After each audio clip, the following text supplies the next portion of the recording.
The morning light filtered through the expensive curtains of the Langston mansion, casting long shadows across the marble floors. Immani Reed stood by the window of her bedroom, her separate bedroom, staring at the calendar on her phone.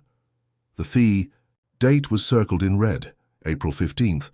Just 3 more months until their 5th anniversary.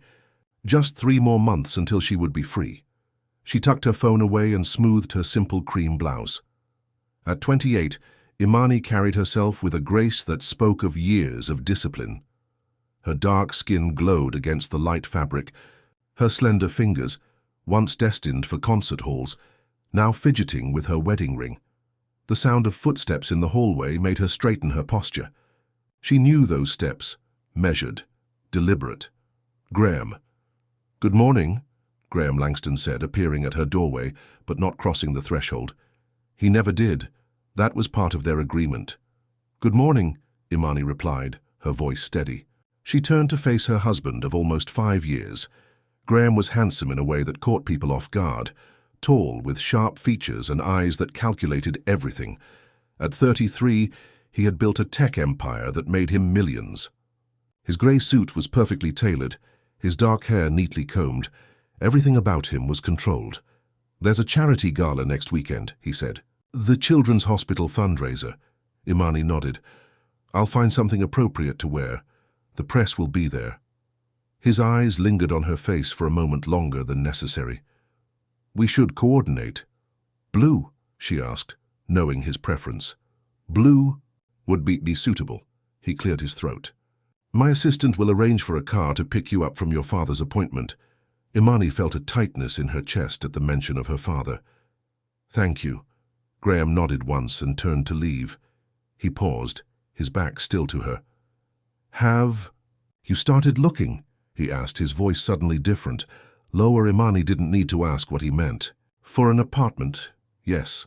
His shoulders tensed slightly. "I see." He walked away without another word. Immani let out a breath she didn't realize she'd been holding. 5 years ago, she had made a deal with Graeme Langston, a business arrangement disguised as a marriage. She would be his wife in public, attend events, play the part of the devoted spouse, and in return he would provide financial security and the best medical care for her ailing father. No physical intimacy, no emotional entanglements. A contract, with an expiration date. At the time, it had seemed like her only option. Her father's medical bills had been piling up, and her career as a pianist had stalled when she'd needed to become his caretaker. Graeme's offer had been a lifeline, even if it came with golden handcuffs.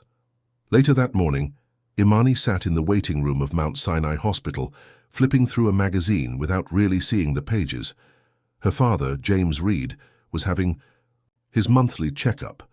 The kidney transplant 2 years ago had saved his life, a transplant that would never have happened without Graeme's connections and money. "Mrs. Langston," a nurse appeared, smiling. "Your father is asking for you." Immani followed the nurse down the hallway. The staff always called her Mrs. Langston here. It still felt strange, like wearing someone else's clothes. James Reed was sitting up in bed, his once strong frame now thin but his smile as bright as ever. "There's my girl," he said, holding out his arms. Immani hugged him carefully, mindful of the IV line. "How are you feeling, Dad?" "Better every day." He patted the chair beside the bed. "Now tell me what's on your mind. You've got that look." Immani sat down, smoothing her skirt. "What look?" "The same one you had when you were 7 and broke my favorite jazz record but didn't want to tell me." She smiled despite herself. "It's nothing." "Is it Graeme?" her father asked, his voice softening. "Has he done something?" No, Immani assured him quickly. "Graeme is Graeme. You know how he is." James studied his daughter's face. "The 5 years are almost up, aren't they?" Immani nodded, unable to meet his eyes. Her father was the only person who knew the truth about her marriage. "In July, and you're planning to leave." It wasn't a question. That was always the plan, Dad. His plan, my plan. She twisted her wedding ring. "I've been looking at apartments in Brooklyn." James reached for her hand. "Immani, I need to ask you something and I want an honest answer. Are you in love with him?" Immani felt her chest tighten. "Dad, because I see how your voice changes when you talk about him. I see how you check your phone when you think I'm not looking. It doesn't matter how I feel," Immani said, her voice barely above a whisper. "That wasn't part of our agreement." "Agreements change, baby girl. People change." Immani shook her head. "Not Graeme. He's exactly who he was 5 years ago. Cold, distant." She stood up, needing to move. "He married me because it was convenient. Because I wouldn't make demands. Because I agreed to his terms." "And why did you agree?" James asked gently. Immani turned to the window, watching the city bustle below. "You know why. You needed the treatment. I needed the money." She paused. "And I needed somewhere to hide. After Marcus. After the broken engagement that had left her not just heartbroken, but humiliated. After discovering that the man she'd planned to marry had only been using her to get close to her wealthy friends. In the music world, you deserved better than what Marcus did to you," James said, reading her thoughts. "But hiding isn't living, Immani." "I'm not hiding anymore," she insisted. "I'm making plans. I'm moving forward." The conversation was interrupted by a knock at the door. Dr. Phillips, her father's nephrologist, entered with a tablet in hand. "Good news, Mr. Reed," he said. "Your latest results look excellent.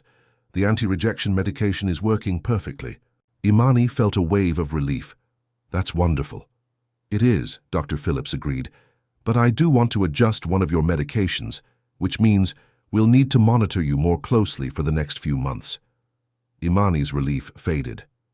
"How closely?" "Weekly. Visits at least for the first month." "I see." Immani's mind raced.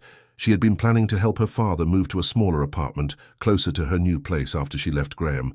"But if he needed weekly monitoring, is something wrong, Mrs. Langston?" Dr. Phillips asked. "No," Immani said quickly. "We'll make it work." As she left the hospital an hour later, Immani's phone buzzed with a text from Graeme. "Car waiting outside. Driver will take you to Bergdorf's. Personal shopper arranged for gala." Your father, Graeme's texts were always like this. Efficient, no wasted words. Immani typed back, "Good news on Dad's results. Medication adjustment requires weekly monitoring. Will be in car in 5.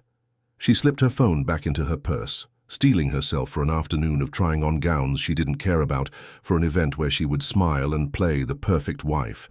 For a few more months at least. Graeme Langston stared at his phone, reading Immani's text again. Weekly monitoring for her father. This complicated things. He set the phone down on his desk and turned to the floor-to-ceiling windows of his office at Langston Tech. From the 40th floor, Manhattan spread out below him like a circuit board, orderly, logical, each component serving a specific function. Graeme had built his life the same way. Everything planned, everything controlled, Mr. Langston. His assistant Rachel appeared at the door. "Your 2 o'clock is here. Send them in." Graeme straightened his tie and moved to sit behind his desk. The meeting was with potential investors, people who wanted a piece of his latest innovation, a security system that used AI to predict intrusions before they happened. Graeme walked them through the presentation with precision, answering questions with the confidence of a man who had never doubted himself. But his mind kept drifting to Immani, to her father's medical situation, to the calendar on his desk with July 15th unmarked but looming. "So, do we have a deal?" asked Thomas Warner, the lead investor, jolting Graeme back to the present. Graeme smiled the smile he reserved for business, confident, just short of arrogant. "I believe we do." After handshakes and promises of contracts, Rachel showed the investors out. She returned with a stack of documents. "The quarterly reports are ready for your review," she said. "And don't forget you have dinner with the board tonight at 7.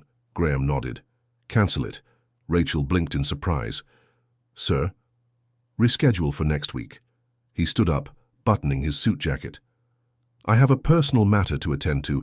Rachel had been his assistant for 6 years. She had never heard him prioritize a personal matter over business. "Of course, anything else?" Graeme hesitated. "Yes, the property in Brooklyn, the one with the view of the bridge. Is it still available?" "The penthouse?" "Yes, it's still on the market." "Buy it." Graeme picked up his phone. "Today." Rachel nodded, knowing better than to ask questions. Consider it done. As Graeme rode the elevator down to the parking garage, he thought about the Brooklyn penthouse. He had seen it months ago during a real estate investment tour. It had floor-to-ceiling, windows and a small music room with perfect acoustics. At the time, he had thought fleetingly of Immani, of how the morning light would catch her face as she played the piano, something she never did anymore. He had no logical reason to buy it now. Immani would be leaving in 3 months. Their arrangement would be over. She would find her own place, something modest knowing her, something that didn't remind her of him. Yet he had just instructed Rachel to buy a $12 million property that he would never live in. Graeme got into his Tesla and pulled out of the garage. Instead of heading home to the mansion in Westchester, he found himself driving toward Bergdorf, Goodman, toward Immani. The personal shopper had selected a dozen gowns for Immani to try. Blues, as Graeme preferred, in various shades and styles. Immani stood in the private dressing room, staring at her reflection in a sapphire silk gown that hugged her body before flowing to the floor. "This one is stunning on you, Mrs. Langston," the personal shopper, Melissa, gushed. "Your husband will love it." Immani doubted that. Graeme would approve or disapprove based on how it would photograph, how it would look next to his dark suits in the society pages. Whether he loved it, loved anything about her, had never been part of the equation. "I'll take it," Immani said, too tired to try on more dresses. As Melissa went to process the purchase, Immani changed back into her clothes. She was just gathering her purse when a familiar voice made her freeze. "I thought I might find you here." Graeme stood in the doorway of the dressing area, looking out of place among the feminine decor. His presence seemed to shrink the room. "Graeme," Immani said, surprised. "What are you doing here?" "I was nearby." A lie, and they both knew it. His office was 20 blocks away. "Did you find something suitable?" "Yes. The blue silk." Immani gestured vaguely toward where Melissa had taken the dress. Graeme nodded. "I'm sure it's appropriate." He paused, seeming uncharacteristically uncertain. "Your father's new treatment protocol, the weekly visits, that complicates your plans." Immani tensed. Was he going to use her father's health to try to extend their arrangement? "I'll manage." "Of course you will." Graeme's voice softened slightly. "You always do." There was something in his tone that made Immani look at him, really look at him. For a moment, she thought she saw something like regret in his eyes. "I've purchased a property," he said suddenly, "in Brooklyn, near the bridge." Immani frowned, confused. "Why?" "As an investment." Graeme straightened his already straight tie. "It has a music room." "Oh." Immani didn't know what else to say. Graeme knew she didn't play anymore, hadn't played since before they met. "You could use it," he continued, not meeting her eyes, "after, for your father's recovery, until he's stable again." Immani stared at him, trying to understand. "You bought a property for me and my father to use after our contract ends." Graeme's jaw tightened at the word contract. "It's an investment property. It would otherwise sit empty. It's practical." Practical. Graeme's favorite word, his shield. Before Immani could respond, Melissa returned with the packaged gown. She faltered when she saw Graeme. "Mr. Langston, what a lovely surprise. Would you like to see the dress your wife chose? It's absolutely—" "That won't be necessary," Graeme cut her off. "Mrs. Langston has excellent taste." Immani felt her cheeks warm at the unexpected compliment. "The car is waiting," Graeme said, taking the boxed gown from Melissa. "I'll drive you home." The drive back to Westchester was mostly silent. Graeme focused on the road, and Immani looked out the window, her mind racing. Why had he purchased that property? Why offer it to her? After 5 years of careful distance, why was he suddenly appearing at her shopping appointments and offering solutions to her problems? As they pulled into the long driveway of their mansion, Graeme finally spoke. "I've been thinking about the gala." "What about it?" Immani asked. "People will be watching us. They always do." He turned off the engine, but didn't move to get out. "It's important that we appear united." Immani felt a flash of irritation. "I know how to play my part, Graeme. I've been doing it for 5 years. That's not what I meant." Graeme gripped the steering wheel, though the car was no longer running. "What I meant was, there will be dancing." Immani went still. In 5 years of charity events, galas and functions, they had never danced, not once. Physical contact wasn't part of their arrangement. When photos required them to appear intimate, Graeme would place his hand near her waist, never quite touching her. They had perfected the art of looking close while maintaining distance. "Dancing," she repeated. "Yes." Graeme finally looked at her. "It might seem strange if we don't, at least once. Given that it's our 5th anniversary soon." Immani swallowed hard. "I suppose that's true. So you agree?" She nodded slowly. "One dance." Graeme seemed to relax slightly. "One dance," he echoed, as they walked into the house, maintaining their usual, careful distance. Immani wondered why the thought of dancing with her husband of nearly 5 years made her heart race like she was a teenager, and why, when she glanced at Graeme hanging his coat in the foyer, she thought she saw his hand trembling slightly. That night, Immani lay awake in her bed, thinking about the way Graeme had appeared at Bergdorf's, about the property in Brooklyn, with a music room, about the prospect of dancing with him. None of it made sense. Graeme Langston didn't do impulsive. He didn't make unplanned appearances. He didn't buy properties on a whim, unless something had changed. Unless he wanted something. But what could Graeme Langston, a man who had everything, who controlled everything, possibly want from her now, when their arrangement was so close to its end? Immani turned over, punching her pillow into a more comfortable shape.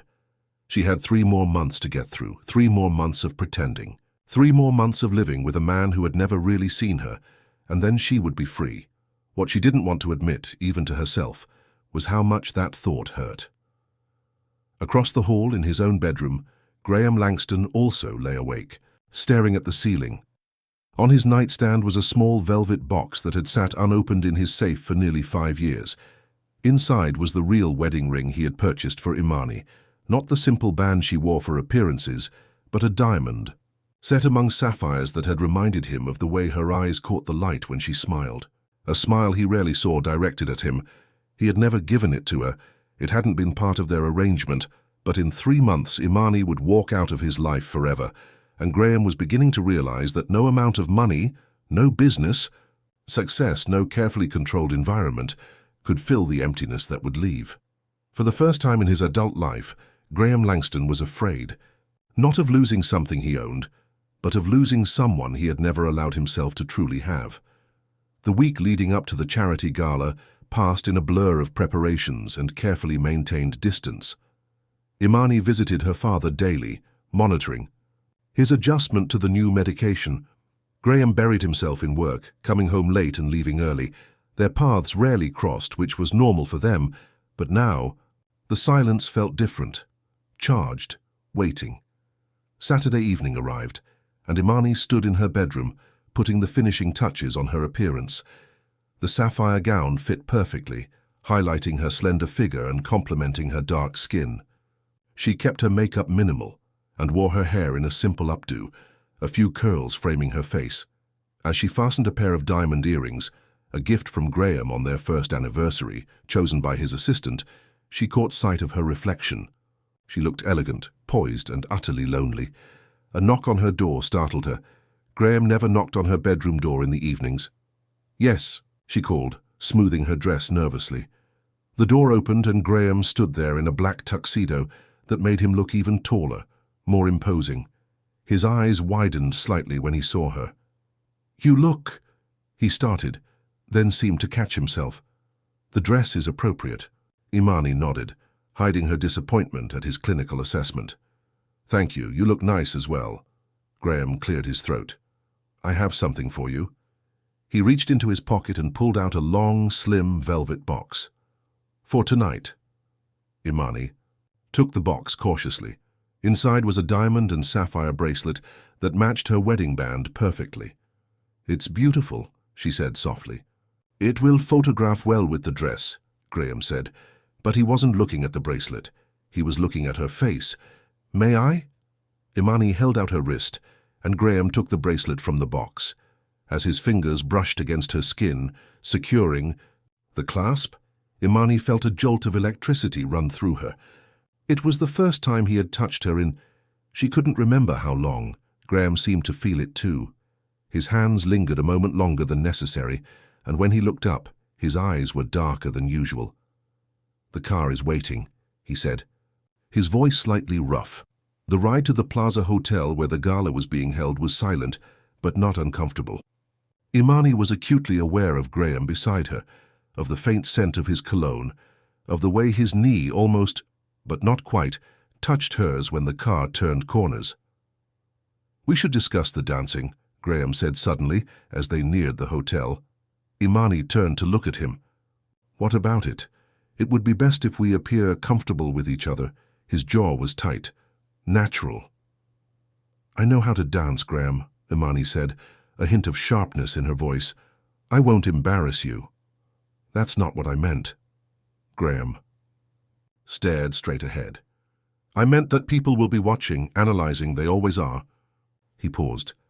"I thought it might be easier if we practiced." Immani blinked in surprise. "Here? In the car?" "No." Graeme almost smiled at that. Almost. "But perhaps before we enter the main ballroom, there's a small reception room they use for code check. It should be relatively empty now that the event has started." Immani nodded slowly. "All right." When they arrived at the plaza, they were immediately greeted by flashbulbs. Graeme placed his hand near the small of Immani's back, close but not touching, as always, and guided her up the steps. They smiled for the cameras, looking every bit the perfect couple. Inside, Graeme spoke briefly to the coat check attendant, who nodded and discreetly pointed them toward a small side room. Once inside, Immani looked around at the elegant but empty space. "We have about 5 minutes," Graeme said, checking his watch, "before we're expected in the main ballroom." Immani turned to face him, suddenly nervous. "So we practice." Graeme stepped closer, close enough that she could see the faint lines around his eyes, the precise knot of his bow tie. "May I?" he asked. Holding out his hand, Immani placed her hand in his, and Graeme's fingers closed around hers. His other hand moved to her waist, resting there lightly. Immani placed her free hand on his shoulder, feeling the solid warmth of him beneath the expensive fabric. They began to move slowly, no music playing except in their minds. One step, then another, a careful turn. They were both good dancers, Immani from her years of musical training, Graeme from what she assumed was a privileged upbringing that included dance lessons. "This isn't so difficult," Immani said softly. Trying to break the tension, Graeme's hand tightened slightly on her waist. "No," he agreed, "it isn't." But something in his voice made Immani look up at his face. His eyes were fixed on her, intense in a way she had never seen before. For a moment, just a moment, his mask slipped, and Immani saw raw emotion there, a longing so deep it took her breath away. Then it was gone, replaced by his usual controlled expression. "I think we're ready," he said, releasing her and stepping back. The loss of his touch felt like a physical ache. In the main ballroom, they circulated as they always did at these events, together but separate. Graeme spoke with business associates, while Immani chatted with the wives and partners, all of them eyeing her with a mixture of envy and curiosity. The Langstons were known for their perfect public image and their extreme privacy. There were rumors, of course, there always were about couples like them, but nothing concrete. "You and Graeme seem especially in sync tonight," commented Vivian Parker, wife of the hospital board's chairman. "Must be the approaching anniversary. 5th. Isn't it?" Immani smiled politely. "Yes, in July. Any special plans?" Vivian pressed, her eyes sharp behind her designer glasses. "We haven't discussed it yet," Immani replied smoothly.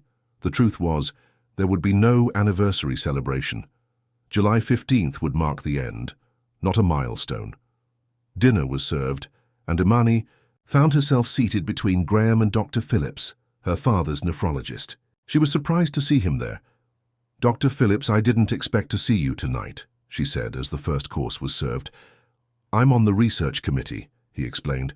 "Your husband has been an incredibly generous donor to our kidney transplant, a research program." Immani glanced at Graeme, who was engaged in conversation with the woman on his other side. Yes, he's very supportive of medical causes. Especially since your father's transplant, Dr. Phillips continued. Did you know he funded an entire wing of our research facility? It's making remarkable advances in reducing rejection rates. Immani nearly dropped her fork. I didn't know that. It was anonymous, of course, Dr. Phillips said. But as department head, I was informed. The Graeme and Immani Langston Research Wing.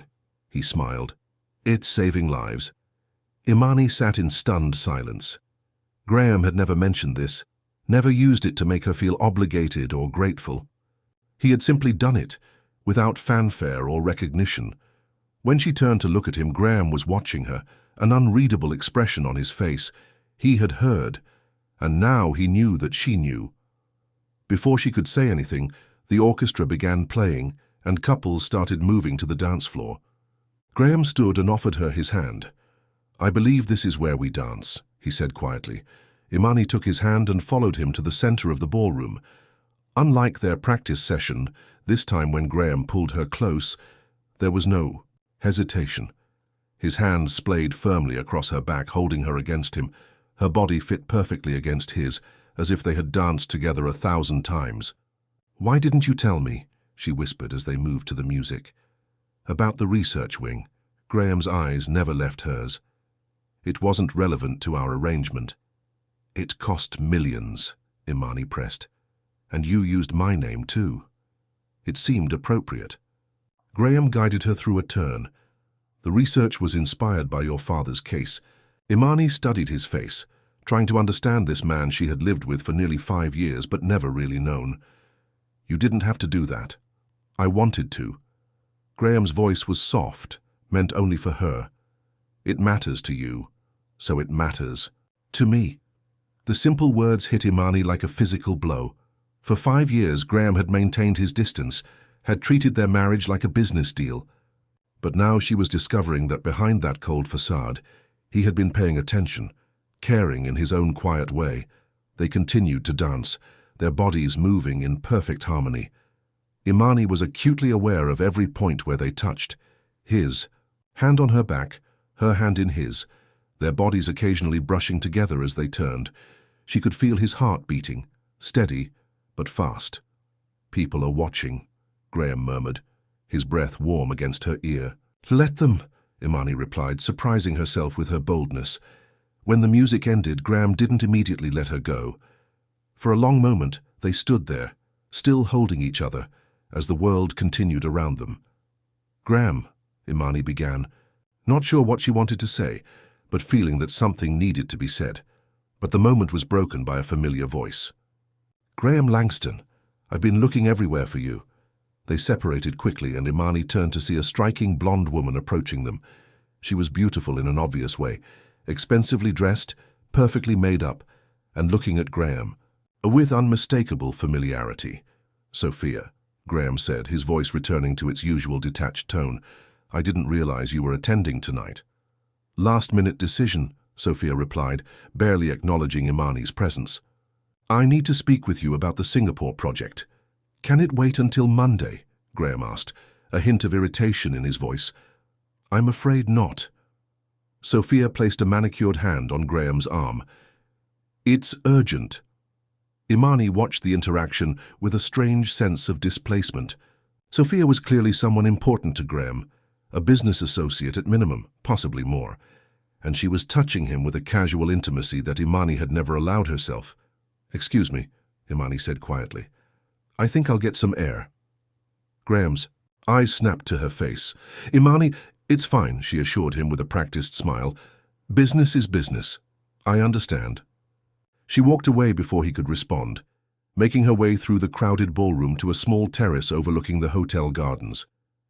The spring night was cool, and she wrapped her arms around herself, wishing she'd brought a wrap. You looked cold, said a voice behind her. Not Graeme, but a man she didn't recognize. He was holding out a suit jacket. I thought you might need this. Immani hesitated, then accepted the jacket with a polite smile. Thank you. That's very kind. David. Mitchell, the man introduced himself, leaning against the terrace railing. He was handsome in a casual way, with kind eyes and an easy smile. "And you're Immani Langston." "You know who I am?" Immani asked, draping the jacket over her shoulders. "Everyone knows who you are," David replied. "The beautiful, mysterious wife of Graeme Langston." He tilted his head, studying her. "Though you don't seem very mysterious to me, just a little sad." Immani stiffened. "I'm not sad." "No?" David's smile was gentle. "My mistake." They stood in silence for a moment, looking out at the gardens. "So what brings you out here instead of dancing with your husband?" David finally asked. "Business interruption," Immani replied, keeping her tone light. "And you? Why aren't you inside enjoying the party?" "Too many fake smiles," David said with a shrug. "I prefer honest conversation." Immani found herself smiling genuinely for the first time that evening. "That's a rare preference in these circles." "I'm a rare kind of guy," David joked. "Actually, I'm a music therapist at the children's hospital. I'm only here because my sister organized the event." "Music therapist?" Immani's interest was piqued. "That sounds fascinating." "It is," David's face lit up. "Music can reach people when nothing else can. It heals in ways medicine can't." "I used to play," Immani admitted. "Piano? A lifetime ago." "Why did you stop?" David asked. The question, so simple and direct, caught Immani off guard. No one had asked her that in years, not even Graeme. "Life got complicated," she said finally. "Priorities changed." David nodded, not pushing for more. "Well, if you ever want to play again, the hospital has a beautiful grand piano, donated by your husband, actually. It sits mostly unused except when I'm there." Graeme donated a piano. This was another surprise, another piece of the puzzle that was her husband. "A Steinway, top of the line." David smiled. He insisted it be kept perfectly tuned, even though it's rarely played. Before Immani could respond, the terrace door opened and Graeme stepped out. His eyes took in the scene quickly, Immani wearing another man's jacket, standing close to him in the moonlight. "Immani," he said, his voice carefully controlled, "I've been looking for you." "Graeme," Immani replied, suddenly feeling guilty though she had done nothing wrong. "This is David Mitchell. He works at the children's hospital." Graeme's eyes flickered. To David, assessing him in one cold glance. "Thank you for keeping my wife company, Mr. Mitchell. We need to leave now." David seemed unfazed by Graeme's chilly tone. "It was a pleasure meeting you, Immani." He held out his hand for his jacket. "Perhaps I'll see you at the hospital sometime." Immani returned his jacket with a smile. "Perhaps. Thank you again." The ride home was tense with unspoken words. Graeme stared out the window, his profile sharp in the passing streetlights. Immani waited for him to speak, to explain about Sophia, to ask about David, but he remained silent. Finally, as they turned onto the long driveway of their mansion, Immani couldn't stand it anymore. "Who is Sophia?" Graeme's head turned sharply toward her. "My chief financial officer. She seemed familiar with you." "We've worked together for years," Graeme said flatly. "Is that all?" Immani pressed, not sure why it mattered but unable to stop herself. Graeme's jaw tightened. "What are you asking, Immani?" "I don't know," she admitted. "I guess I'm just realizing how little I know about your life outside our arrangement. And I know equally little about yours," Graeme countered. "Who was that man on the terrace?" "I told you he works at the children's hospital. Has a music therapist. I just met him. He gave you his jacket." I was cold. They had reached the house and the car came to a stop. Neither of them moved to get out. "Did you enjoy dancing with me?" Graeme asked suddenly, his voice lower, rougher.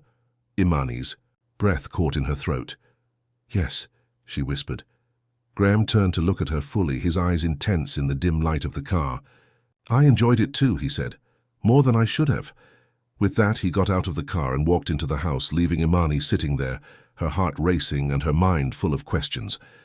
The next morning, Immani woke early and went for a run around the estate grounds. Running had become her escape over the years, a way to clear her head and process her emotions. And after last night, she had plenty to process. Graeme had said he enjoyed dancing with her more than he should have. What did that mean? And why had he seemed almost jealous of David Mitchell? None of it made sense with the Graeme, she thought. She knew, the cold, distant businessman who had married her out of convenience. As she rounded the path near the gardener's cottage, Immani's phone rang. It was the hospital. Mrs. Langston? It was her father's nurse. Your father has had a reaction to the new medication. He's stable, but Dr. Phillips would like you to come in. I'll be right there, Immani said, already turning back toward the house. She rushed inside, her running shoes squeaking on the marble floor of the foyer. To her surprise, Graeme was coming down the stairs, dressed in casual clothes, something she rarely saw. Immani, what's wrong? He asked, immediately noting her distress. My father, she explained breathlessly. He's had a reaction to the new medication. I need to get to the hospital. I'll drive you, Graeme said without hesitation. Give me 2 minutes to get my keys. Immani didn't argue. She ran upstairs to change quickly, throwing on jeans and a sweater, and was back downstairs in less than 5 minutes. Graeme was waiting by the door, car keys in hand. They drove to the hospital in tense silence, Graeme pushing the speed limit, but always in control. Immani stared out the window, trying not to imagine the worst. When they arrived, Graeme parked in a reserved space near the entrance, something Immani hadn't known existed. The staff at the reception desk recognized both of them immediately and directed them to her father's room. James Reed was sitting up in bed looking pale but alert. Dr. Phillips was checking his vitals. Dad? Immani rushed to his side, taking his hand. How are you feeling? Been better, James admitted with a weak smile. But not as bad as they're making it sound. Just a little reaction. Dr. Phillips turned to Immani. The new medication caused an unexpected drop in his blood pressure. We've stabilized him and are switching back to his previous regimen with some adjustments. Is he going to be all right? Immani asked, her voice small. Yes, Dr. Phillips assured her, but we'd like to keep him for observation for a few days. Graeme, who had been standing quietly by the door, stepped forward. Whatever he needs, Doctor. Spare no expense. James looked past Immani to Graeme, surprise evident on his face. In the 5 years of their marriage, Graeme had visited James in the hospital exactly twice, once immediately after the transplant, and once when he had pneumonia, last year. Both visits had been brief and formal. Thank you for bringing my daughter, James said to Graeme, and for coming yourself. Graeme nodded once, looking uncomfortable. It was no trouble. An awkward silence fell over the room. Dr. Phillips excused himself, promising to return later, and then it was just the three of them. I'll wait outside, Graeme said, turning to leave. No, James called after him. Stay, please, if you don't mind. Graeme hesitated, then moved to stand by the window, giving Immani and her father some space, but remaining in the room. How are you really feeling, Dad? Immani asked softly. Like I've been hit by a truck, James admitted, but I'll survive. He squeezed her hand. Don't look so worried, baby girl. I'm not going anywhere yet. Immani's eyes filled with tears. You scared me, I know, I'm sorry. James glanced over at Graeme, who was pretending not to listen. Your husband got you here awfully fast. He drove like a maniac, Immani said, attempting a smile. Good man, James approved. Then, more loudly, Graeme, come over here and stop. Hovering by that window. Graeme looked startled but obeyed, moving to stand beside Immani at the bedside. I want to thank you, James said seriously. Not just for today, but for everything you've done for me, for us. Graeme looked distinctly uncomfortable. There's no need. There is, James interrupted. I know about the research wing. Dr. Phillips told me months ago. He fixed Graeme with a penetrating stare. That wasn't part of your deal with my daughter. Dad, Immani began, but James held up a hand to silence her. I want to know why, James continued, his eyes still on Graeme. Why go so far beyond what was required? Graeme was silent for a long moment. When he finally spoke, his voice was low and controlled, but there was an undercurrent of emotion that Immani had rarely heard from him. Because your daughter loves you, he said simply, and your well-being matters to her. James nodded slowly, as if Graeme had confirmed something he already suspected. I see. He leaned back against his pillows, suddenly looking tired. I think I need to rest now. Immani stood, concerned. We'll let you sleep. I'll be back this evening. No need, James said. I'll be fine. You two go home. Talk. Immani frowned at the emphasis her father placed on the last word, but she didn't argue. She kissed his forehead and promised to call later. As they walked back to the car, Immani felt a strange tension between her and Graeme. His words to her father echoed in her mind. Because your daughter loves you. Such a simple acknowledgement of her feelings, yet it revealed something she hadn't realized. Graeme had been paying attention all these years. He had seen her love for her father and had acted on it, quietly, without seeking credit. Thank you, she said as they got into the car, for coming with me for what you said to my dad. Graeme started the engine but didn't put the car in drive. I meant it, he said, staring straight ahead. Your father's health matters to you, so it matters to me. Immani turned to look at his profile, at the strong line of his jaw, the slight furrow between his brows. Why? She asked. Why would what matters to me matter to you? This was supposed to be a business arrangement. Graeme's hands tightened on the steering wheel. Is that what you still think this is? Isn't it? Immani challenged. In less than 3 months our contract ends. You've already mentioned the Brooklyn property for me to move to with my father. You're planning for our separation as efficiently as you planned our marriage. Graeme finally turned to look at her, his eyes dark with emotion. And you, are you still planning to leave? The blunt question caught Immani off guard. That was always the plan. Plans change, Graeme said, echoing her father's words from days earlier. Do they? Immani whispered. Or are we just fooling ourselves, pretending there could be anything real between us after 5 years of pretending? Graeme didn't answer. Instead, he put the car in drive and pulled out of the hospital parking lot. The ride home was silent, each of them lost in their own thoughts. When they arrived at the mansion, Graeme stopped the car but didn't turn off the engine. I have to go into the office, he said. Will you be all right here alone? Immani nodded, not trusting herself to speak. On a Sunday when his office was normally closed. He was running away, just as he always did when emotions threatened to breach his carefully constructed walls. She got out of the car and watched him drive away, wondering if they would ever find the courage to bridge the gap between them before. It was too late. Inside the empty house, Immani wandered restlessly from room to room. The mansion had never felt like home to her, despite her having lived there for nearly 5 years. It was Graeme's space. Elegant, expensive, and impersonal. She found herself in front of the door to the music room. It had been closed since the day she moved in. Her choice, not Graeme's. The grand piano inside was a painful reminder of the life she had given up, of the dreams she had abandoned. Taking. A deep breath, Immani turned the handle and pushed the door open. The room was exactly as she remembered it, large windows letting in natural light, acoustically perfect walls, and in the center, a gleaming black Steinway grand piano. Graeme had mentioned once, casually, that he had it tuned regularly, though no one ever played it. Immani approached the piano slowly, running her fingers lightly over the polished surface. She lifted the cover and exposed the keys, pristine ivory and ebony, waiting patiently for a touch. She sat down on the bench, her body remembering the correct posture automatically.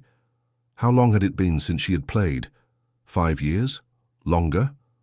Her fingers hovered over the keys, trembling slightly. Then, almost of their own accord, they began to move. Chopin's Nocturne in E-flat major, the piece she had been practicing the day her father collapsed, the day her life changed forever. The music flowed from her, rusty at first, then smoother as muscle memory took over. Immani closed her eyes, letting herself be carried away by the haunting melody, by the feeling of the keys beneath her fingers. She didn't hear the front door open, didn't hear the footsteps approaching the music room. She was lost in the music, in the emotion she had kept bottled up for so long.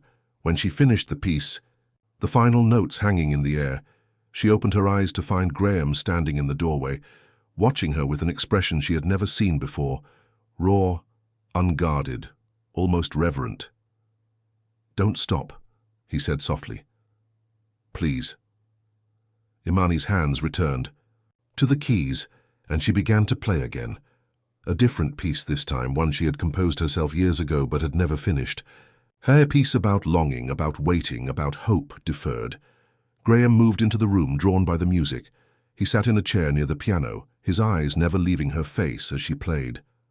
When the music finally came to an end, unresolved, unfinished, they sat in silence, the air between them charged with unspoken words. "Why did you stop playing?" Graeme asked, his voice barely above a whisper. Immani looked down at her hands. "When my father got sick, I had to choose, his care or my career. It wasn't a difficult decision, but you loved it," Graeme said. "Anyone who hears you play can see that." "Sometimes we give up the things we love for the people we love," Immani replied. She met his eyes. "Why did you come back? I thought you were going to the office." Graeme looked away. "I drove around for a while, thinking." He paused. "I couldn't concentrate, not with things so unfinished between us." "Unfinished," Immani repeated. "That's a good word for it." Graeme stood up and moved to the window, his back to her. "When we made our arrangement 5 years ago, I thought it was the perfect solution. You needed financial security and medical care for your father. I needed—" he trailed off. "A wife who wouldn't make emotional demands," Immani finished for him. "A business partner, not a lover." Graeme turned to face her. "Is that what you think I wanted, isn't it?" Immani stood up from the piano bench. "You were very clear about the terms. No physical intimacy, no emotional entanglement, a contract with an expiration date. And you agreed," Graeme pointed out. "You wanted those same terms." "I did," Immani acknowledged. "At the time it seemed safer." "Safer than what?" Immani hesitated, then decided on honesty. "Safer than risking my heart again. After Marcus—" Graeme's expression hardened at the mention of her ex-fiancé. "He didn't deserve you." "You knew about him?" Immani asked, surprised. "I make it my business to know about the people in my life," Graeme said, "especially those who hurt them." Immani felt a chill run down her spine. "What did you do?" "Nothing illegal," Graeme assured her with a faint smile. "I just made sure he wouldn't find another wealthy patron in the music world. His career has been difficult since your broken engagement." Immani didn't know whether to be touched or disturbed by this revelation. "That was years before we met. Why would you care?" Graeme's eyes held hers. "Because he hurt you. And that matters to me." There it was again, that phrase. "It matters to me." 3 simple words that held so much meaning when coming from a man who rarely expressed any emotion at all. "Why?" Immani asked again, needing to hear him say it, but Graeme turned away, the moment broken. "I should check on some work emails. Will you be visiting your father again today?" Immani felt a familiar disappointment settle in her chest. Every time they got close to something real, Graeme retreated behind his wall of professionalism. "Yes," she said, her voice cooling. "I'll go this evening." Graeme nodded and left the room without another word, leaving Immani alone with the piano and her tumultuous thoughts. That evening, as she prepared to visit her father, Immani made a decision. It was time to accelerate her plans to leave. Whatever was happening between her and Graeme, these moments of connection, these glimpses of something deeper, it was too little, too late. In less than 3 months, their contract would end, and she needed to be ready. She made some calls, scheduling apartment viewings in Brooklyn for the following week. She contacted a moving company for estimates. She began mentally cataloging what she would take with her and what she would leave behind. But as she drove to the hospital, Immani couldn't stop thinking about the look on Graeme's face when he heard her playing the piano. Couldn't stop hearing his voice saying, "Because he hurt you, and that matters to me." What Immani didn't know was that across town, in his office on the 40th floor of Langston Tower, Graeme was sitting alone in the dark, holding a small velvet box containing a ring he had never given her, and making a decision of his own. The following week passed in a blur of hospital visits and careful avoidance. Immani spent most of her days with her father, whose condition had stabilized, but who remained under observation. Graeme buried himself in work, leaving the house before Immani woke and returning after she had gone to bed. The few times their paths crossed, they exchanged polite words that revealed nothing of the emotions simmering beneath the surface. On Thursday afternoon, Immani left the hospital earlier than usual.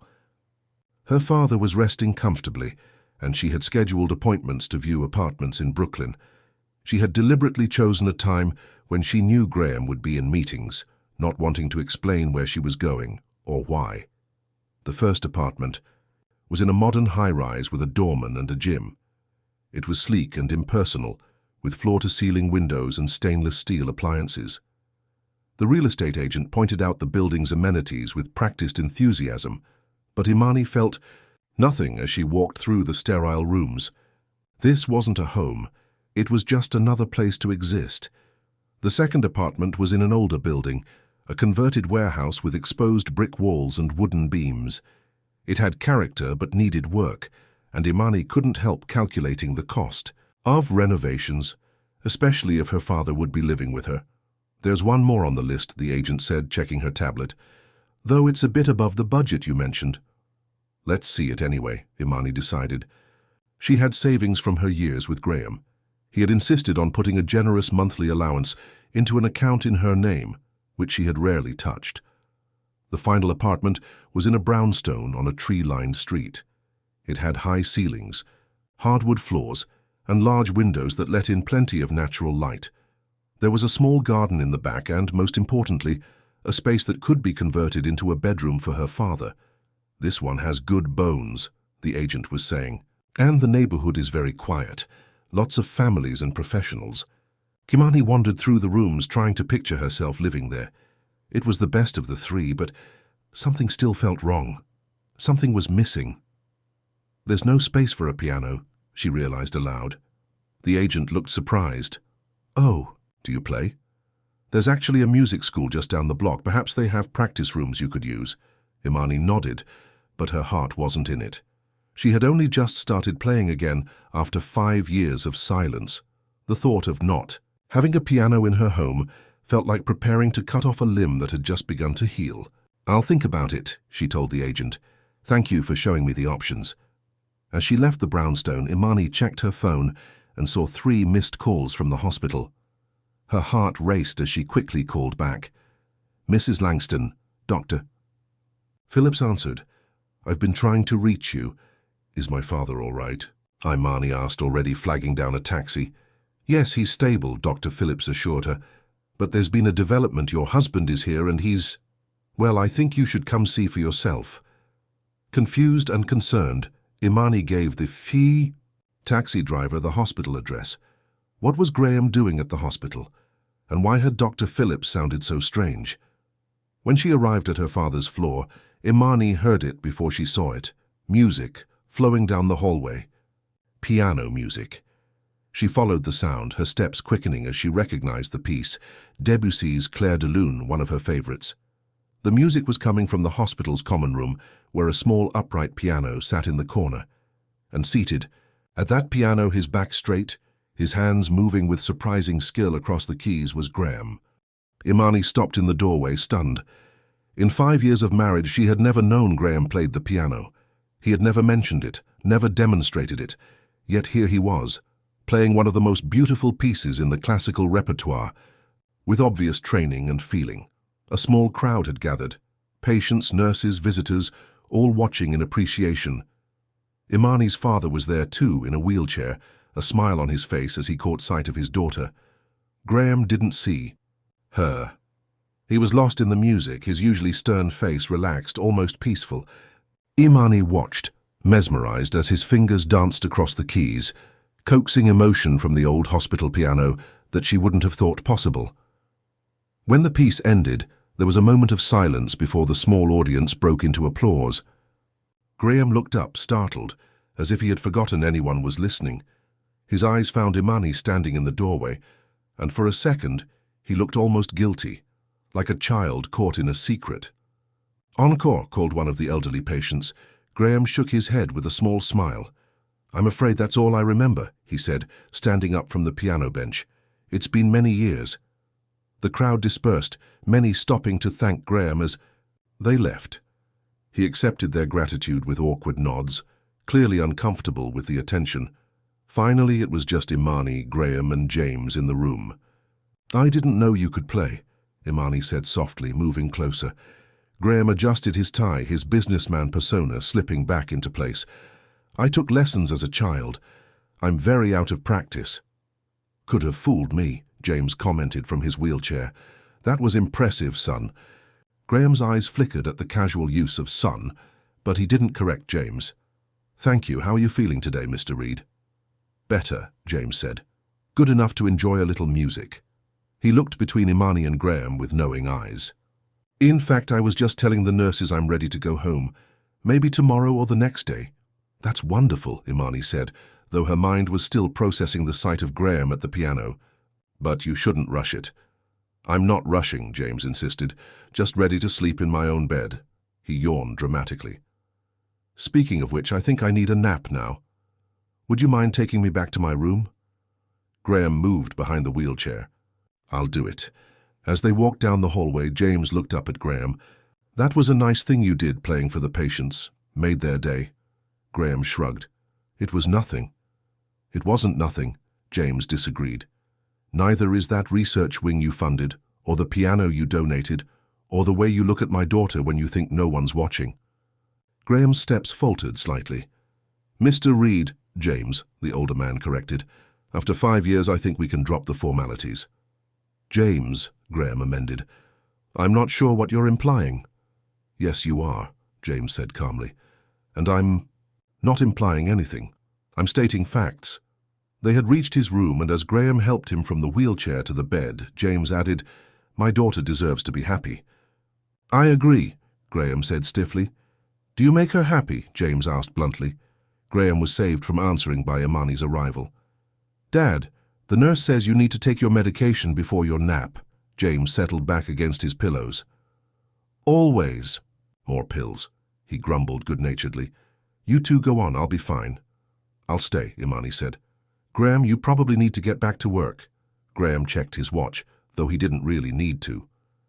Actually, I've cleared my schedule for the afternoon, but I can wait downstairs if you'd like some time with your father. No need, James interrupted, already closing his eyes. I'm going to sleep. You kids go talk, sort things out. Immani and Graeme exchanged a look, both recognizing James's not-so-subtle matchmaking efforts. We'll let you rest, Immani said, kissing her father's forehead. I'll be back this evening. In the hallway, an awkward silence fell between them. Immani finally broke it. Why didn't you tell me you play the piano? Graeme began walking toward the elevator, and Immani fell into step beside him. It never came up, he said. And as I said, I'm very rusty. You played beautifully, Immani insisted. Debussy isn't easy. Graeme pressed the elevator button, his eyes fixed on the numbers above the door. My mother insisted on lessons, said it would make me more well-rounded. Did you enjoy it? At first. The elevator arrived, and they stepped inside. Until it became another thing I had to excel at to meet expectations. Immani studied his profile as he stared straight ahead. This was more personal information than Graeme had volunteered in years of marriage. So why play today? Graeme hesitated, then said, Your father mentioned you hadn't been playing. I thought perhaps it would remind him of you. Give him something familiar while he's in the hospital. Immani's heart squeezed painfully in her chest. Once again, Graeme had done something thoughtful without fanfare or expectation of gratitude. That was kind of you. It wasn't kindness, Graeme said as the elevator reached the ground floor. It was, I don't know what it was. They walked through the hospital lobby and out into the afternoon sunshine. Graeme's car was parked in the reserved space near the entrance. I can give you a ride home, he offered, or wherever you need to. Go. Immani hesitated. She had planned to see one more apartment, but suddenly she didn't want to. Home would be fine, she said. Thank you. The drive was quiet, but not uncomfortable. Immani found herself sneaking glances at Graeme's hands on the steering wheel, trying to reconcile them with the hands that had played Debussy so beautifully. Where were you this afternoon? Graeme asked suddenly. When Dr. Phillips was trying to reach you. Immani tensed. I had some errands to run. Graeme nodded, not pressing further, but Immani felt guilty for the half-truth. He had been unexpectedly open today. Perhaps she owed him the same. I was looking at apartments, she admitted, in Brooklyn. Graham's hands tightened on the wheel, but his expression remained neutral. Find anything suitable? Maybe, Immani said. There was a brownstone with a nice garden, but... She trailed off. But, Graeme prompted. No space for a piano, Immani finished quietly. Graeme was silent for a long moment. The Brooklyn property I mentioned, he finally said. The one I purchased, it has a music room, designed specifically for a grand piano. Immani turned to look at him. When did you buy it? 3 months ago. Immani did the mental math. Before, we discussed me leaving. Graeme didn't respond to that. Instead, he said, you should see it before making any decisions. All right, Immani agreed, curiosity getting the better of her. When? Now, if you'd like. Graeme changed lanes, heading toward the Brooklyn Bridge. It's not far. 30 minutes later, they pulled up in front of a modern glass and steel building, with a view of the East River and the Brooklyn Bridge. A doorman greeted Graeme by name as they entered the lobby.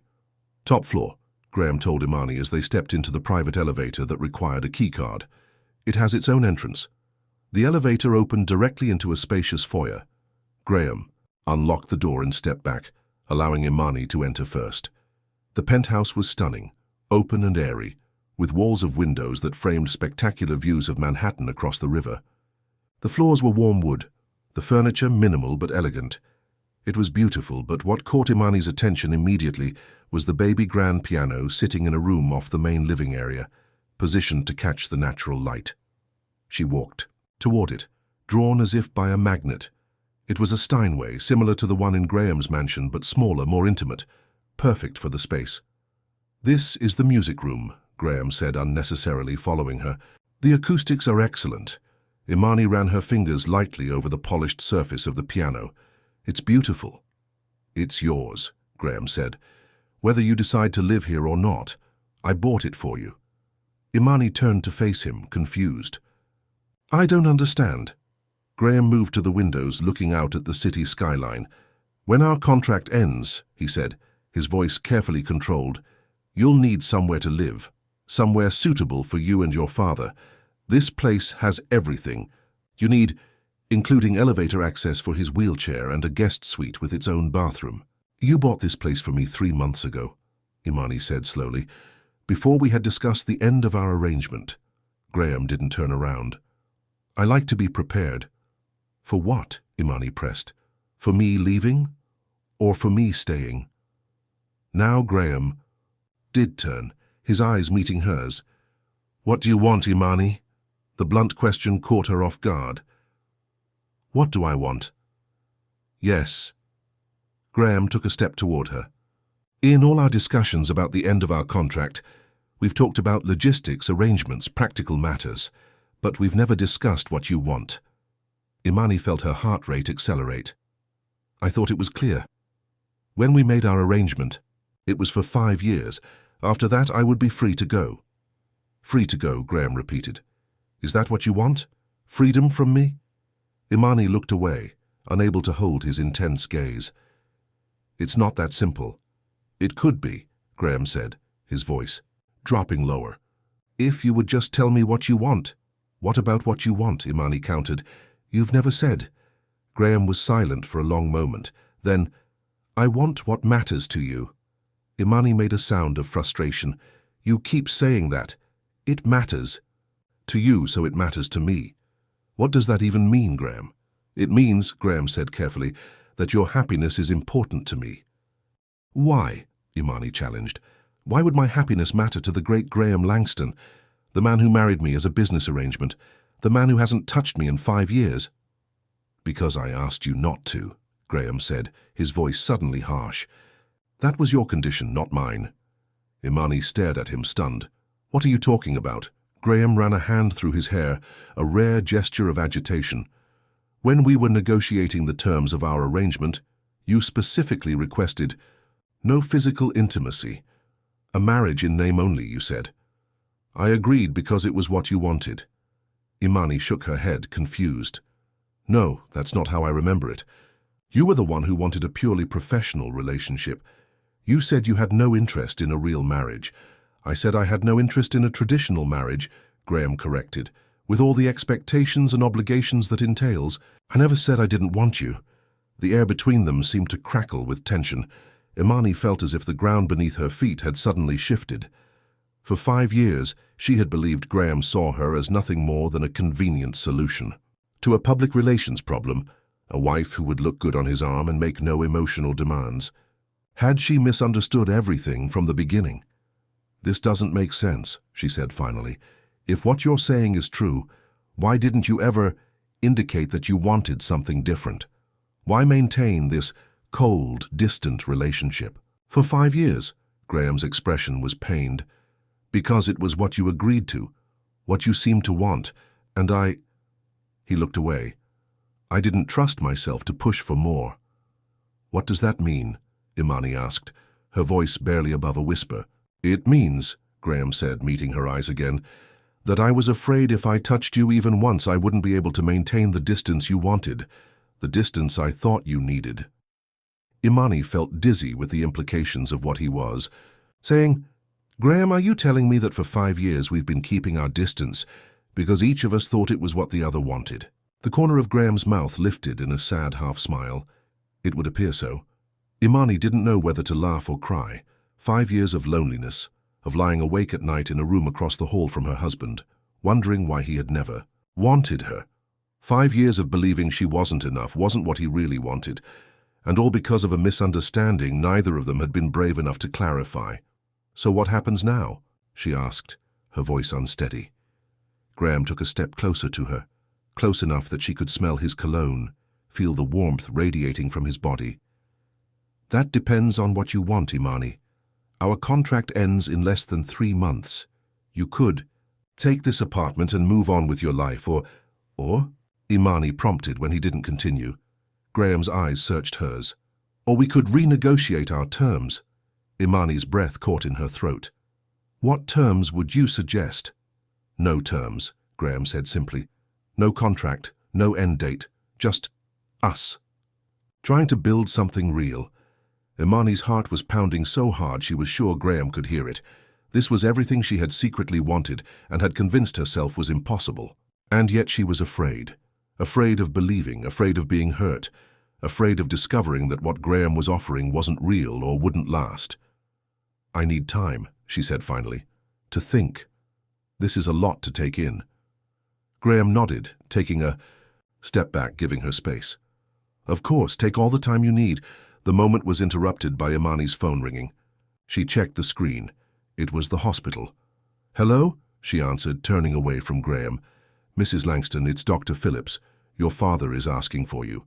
His test results came back, and I'd like to discuss them with both of you. Is something wrong? Immani asked, fear tightening her chest. No, nothing alarming, Dr. Phillips assured her. But there are some decisions to be made about his ongoing treatment. I'll be right there, Immani promised, ending the call. She turned back to Graeme. I need to go to the hospital. Dad's test results came back. I'll drive you, Graeme said immediately, already moving toward the door. The drive back to Manhattan was silent, both of them processing the conversation they'd just had. When they arrived at the hospital, Graeme parked in his reserved space and turned to Immani. Would you like me to come in with you? He asked. Immani hesitated, then nodded. Yes, please. They walked into the hospital together, not touching but closer than they had been in years. Dr. Phillips was waiting for them outside, James's room. Thank you for coming so quickly, he said. Your father's kidney function is showing some changes that concern me. Nothing critical, he added quickly, seeing Immani's expression. But I'd like to adjust his treatment plan. What kind of changes? Graeme asked, his tone businesslike but concerned. Dr. Phillips explained the technical details, most of which went over Immani's head. But the bottom line was clear. Her father would need more intensive monitoring and a specialized treatment that required him to come to the hospital 3 times a week for the next few months. So he can't leave the hospital yet? Immani asked. He can, Dr. Phillips said, but he would need to live close to the hospital. The treatments can be quite draining, and a long commute would be hard on him. Immani bit her lip, thinking of the Brooklyn apartments she had viewed. They were all at least 45 minutes from the hospital, more in traffic. What about home care? Graeme asked. Could the treatments be administered at home? Dr. Phillips shook his head. Not these particular ones. They require specialized equipment. I see, Graeme said. He turned to Immani. The Westchester house is too far as well. Immani nodded, already trying to think of alternatives. Maybe a short-term rental near the hospital. I have a better solution, Graeme said. My apartment in the city. It's 10 minutes from here. Immani looked at him in surprise. She knew Graeme maintained an apartment in Manhattan for late nights at the office, but he rarely used it. You would let my father stay there. Both of you, Graeme clarified. It's a 3-bedroom, more than enough space. Dr. Phillips looked relieved. That would be ideal. Would it be available immediately? Yes, Graeme said. I'll have it prepared today. Immani felt overwhelmed by Graeme's offer, especially coming right after their revelatory conversation at the Brooklyn penthouse. Graeme, I don't know what to say. Say yes, Graeme replied simply. It's the most practical solution. There was that word again. Practical. But this time, Immani sensed there was more behind it. This wasn't just about practicality. This was about Graeme trying to take care of her and her father in the only way he knew how. Thank you, she said softly. Yes. Dr. Phillips excused himself to see other patients, and Immani and Graeme went into James's room. Her father was sitting up in bed, looking tired but alert. There you two are, he said. Dr. Phillips tell you the news? I'm falling apart again. You're not falling apart, Immani assured him, sitting on the edge of the bed and taking his hand. Just need some adjustments to your treatment. And a place to stay in the city, James added. I heard him telling you before he came in. Immani glanced at Graeme, who was standing near the door. Graeme has offered his city apartment. It's close to the hospital. James looked between them, his eyes shrewd. Both of you staying there too? If Immani wishes, Graeme said carefully. There's more than enough room. James said, a small smile playing around his lips. Convenient. Immani felt her cheeks warm. Dad, it's just a practical arrangement. Sure it is, James agreed, not sounding convinced at all. Just like your marriage was a practical arrangement. He winked at Graeme, who looked startled. Sometimes the most practical thing is to admit when you're in love. Dad, Immani hissed, mortified, but James just laughed. Oh, come on, baby girl. Life's too short for all this dancing around. You two have been looking at each other like lovesick teenagers all day. Graeme cleared his throat. Mr. Reed, James, I assure you Immani is free to make her own decisions. About everything. I know that, James said, suddenly serious. And I know you've been good to both of us in your own way. He squeezed Immani's hand. My daughter deserves to be happy, so do you. Maybe you could try being happy together, instead of apart. Immani didn't know where to look or what to say. Her father had always been direct, but this was beyond embarrassing. We should let you rest, she said, standing up. I'll go home and pack some things for you. For all of us, James corrected, unless you're planning to commute from Westchester every day. Immani looked at Graeme, who nodded slightly. No, she said. I'll pack for myself too. Good, James said, settling back against his pillows. Now leave an old man to his nap. In the hallway, Immani turned to Graeme. I'm sorry about my father. He can be blunt. It's fine, Graeme assured her. He cares about you, that's all that matters. There it was again, that phrase. It matters to you, so it matters to me. Graeme, Immani said, stopping in the middle of the corridor. Before, at the penthouse, you said our contract was based on a misunderstanding, that you thought I was the one who wanted distance. Graeme nodded, his eyes guarded. Yes. Why? Immani asked. Why would you think that? Graeme was quiet for a moment, as if choosing his words carefully. When we first met, you were still recovering from your broken engagement. You were guarded, protective of yourself. He looked away. And I was not someone who inspired trust. My reputation preceded me. It was true. Graeme had been known as a ruthless businessman, cold and calculating in his dealings. There had been rumors about a previous relationship gone wrong, about a woman who had almost destroyed him both personally and professionally. Sophia, Immani said suddenly, remembering the blonde woman from the gala. She was more than your CFO. Wasn't she? Graeme's expression hardened. Yes, once, a long time ago. What happened? Graeme shook his head. That's a conversation for another time. Right now we need to focus on your father and getting both of you settled in the city apartment. Immani wanted to press for more, but she recognized Graeme's tone. The discussion was closed, at least for now. All right, she agreed. Let's go home and pack. As they walked toward the elevator, Immani realized she had just called Graeme's mansion home without thinking. But it had never really felt like home to her, and soon she would be staying in Graeme's city apartment, closer to him than she had been in 5 years of marriage. What would it be like, sharing a living space with Graeme? Not the vast mansion where they could go days without crossing paths, but a regular apartment, where they would see each other at breakfast, pass each other in the hallway, perhaps even share a meal at the same table. And what about their earlier conversation? Graeme had suggested renegotiating their terms, essentially trying for a real marriage. The thought both thrilled and terrified her. As they got into Graeme's car, Immani stole a glance at his profile. For 5 years, she had lived with this. Man had worn his ring, had stood beside him at countless events. Yet in many ways he was still a stranger to her. A stranger who had just revealed that everything she had believed about their arrangement might have been wrong.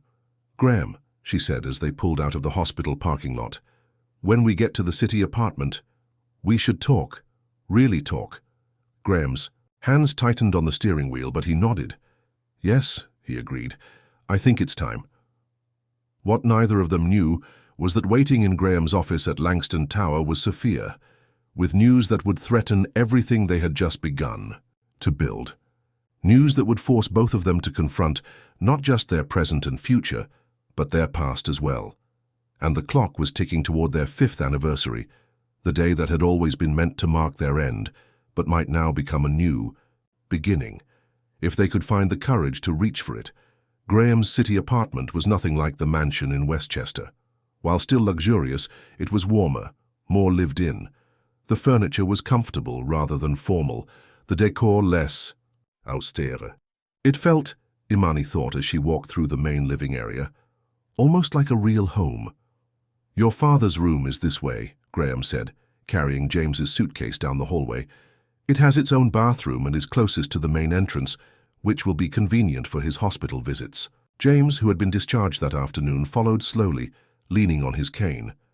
Nice place you got here, he commented, looking around with approval. Much cozier than that museum you call a house. Graeme's lips twitched in what might have been a smile. The Westchester property serves its purpose. And what purpose is that? James asked as Graeme opened the door to a spacious bedroom. Looking good in architectural magazines? Dad, Immani warned, but Graeme shook his head. It's a fair question, he said, setting down the suitcase. The mansion was designed to impress, to project success and stability. He paused. This place was designed to be lived in. James nodded as if that made perfect sense to him. And which do you prefer? Graeme seemed taken aback by the question. I've never really thought about it. Maybe you should, James suggested, sitting down on the edge of the bed with a tired sigh. Now, if you two don't mind, I think I need to rest before dinner. Of course, Immani said, moving to help her father get comfortable. I'll check on you in a bit. Once James was settled, Immani joined Graeme in the kitchen where he was unpacking grocery bags that had been delivered earlier. You cook? She asked, surprised to see him pulling out fresh vegetables and a package of chicken. Occasionally, Graeme replied, not looking up from his task. When necessary. Immani leaned against the counter, watching him move efficiently around the kitchen. After 5 years of marriage, I'm just now learning that my husband can play the piano and cook. What other secrets are you hiding, Graeme Langston? Graeme paused, a knife in his hand. Many, he said quietly. But I'm trying to be more open. Immani felt a flutter in her chest at his words. I'd like that. Graeme resumed chopping vegetables. Your room is the second door on the right. I'm at the end of the hall. He glanced up at her. I thought you might appreciate the space. Thank you, Immani said, though a small part of her wondered what it would be like not to have space between them anymore. "Can I help with dinner?" Graeme nodded toward a cutting board. "You could slice the bread." They worked side by side in comfortable silence, occasionally brushing against each other in the small kitchen. It was domestic in a way they had never been, and Immani found herself enjoying the simple intimacy of the moment. "This feels strange," she admitted as she set the table, "like we're playing house." Graeme looked up from the stove where he was stirring a sauce. "Is that what we're doing, playing?" Immani met his eyes. "I don't know what we're doing, Graeme. 2 days ago I was looking at apartments, planning to leave when our contract ends. Now we're cooking dinner together in your city apartment, talking about renegotiating terms." Graeme turned off the stove and faced her fully. "What do you want, Immani?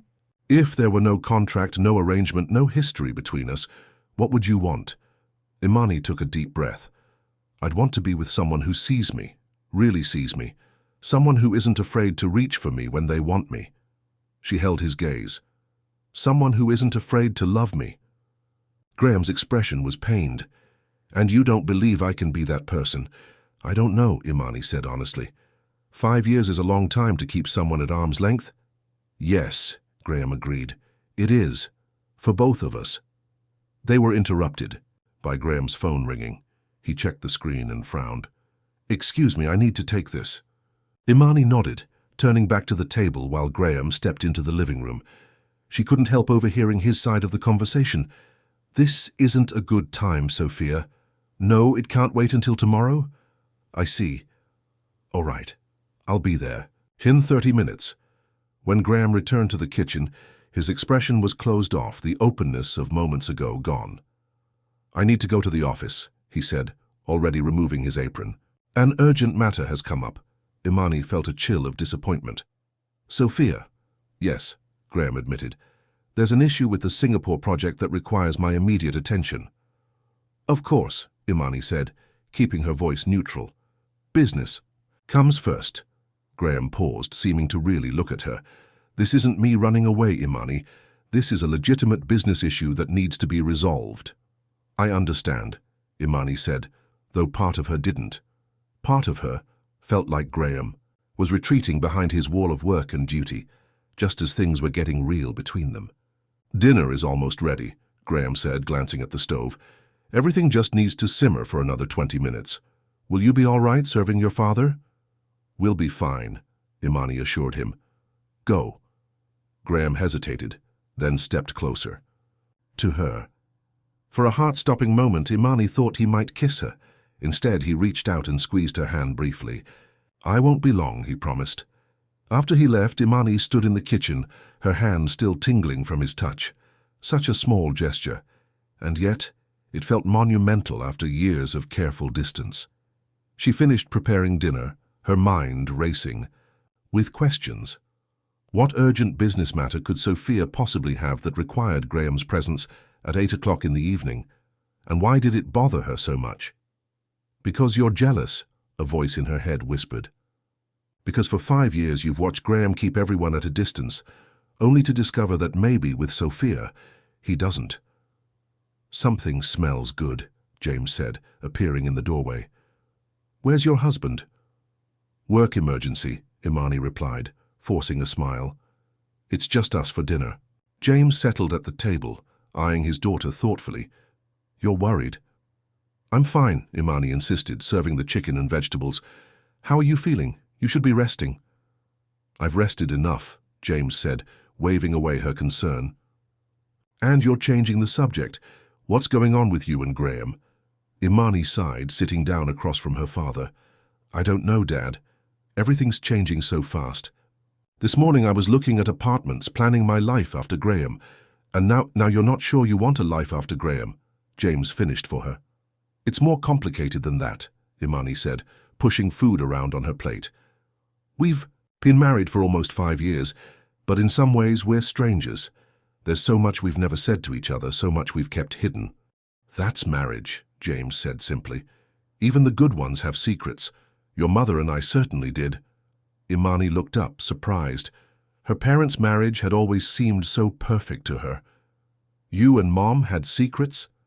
James nodded, his eyes distant, with memory. Everyone does, baby girl. The question isn't whether there are secrets. It's whether there's enough love to survive their revelation.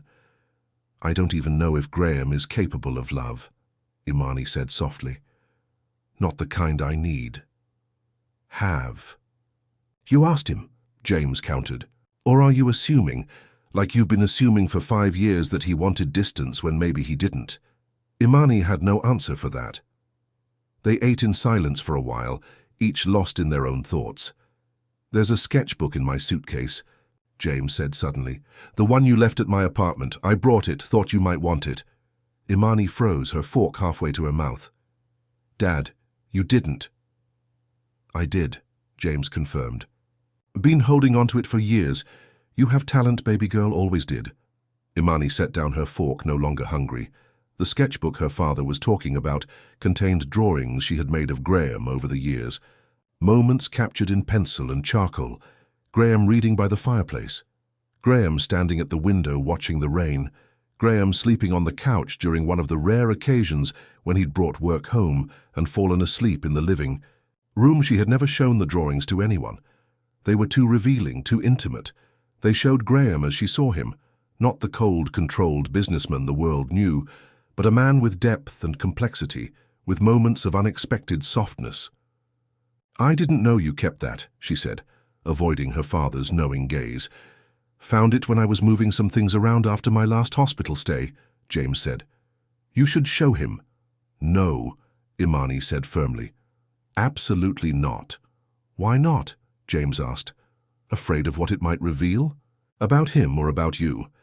Immani didn't answer, but they both knew the truth. The drawings revealed more about her feelings for Graeme than she had ever been willing to admit, even to herself. After dinner, Immani helped her father back to his room and made sure he was comfortable before retreating to her own room, the one Graeme had prepared for her.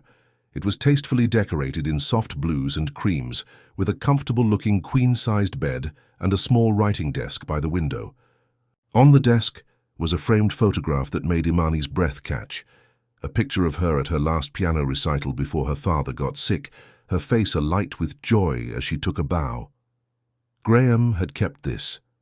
For 5 years, he had held on to this piece of her past, this moment of her happiness. Immani sat on the edge of the bed, suddenly overwhelmed by everything that had happened in the past 2 days.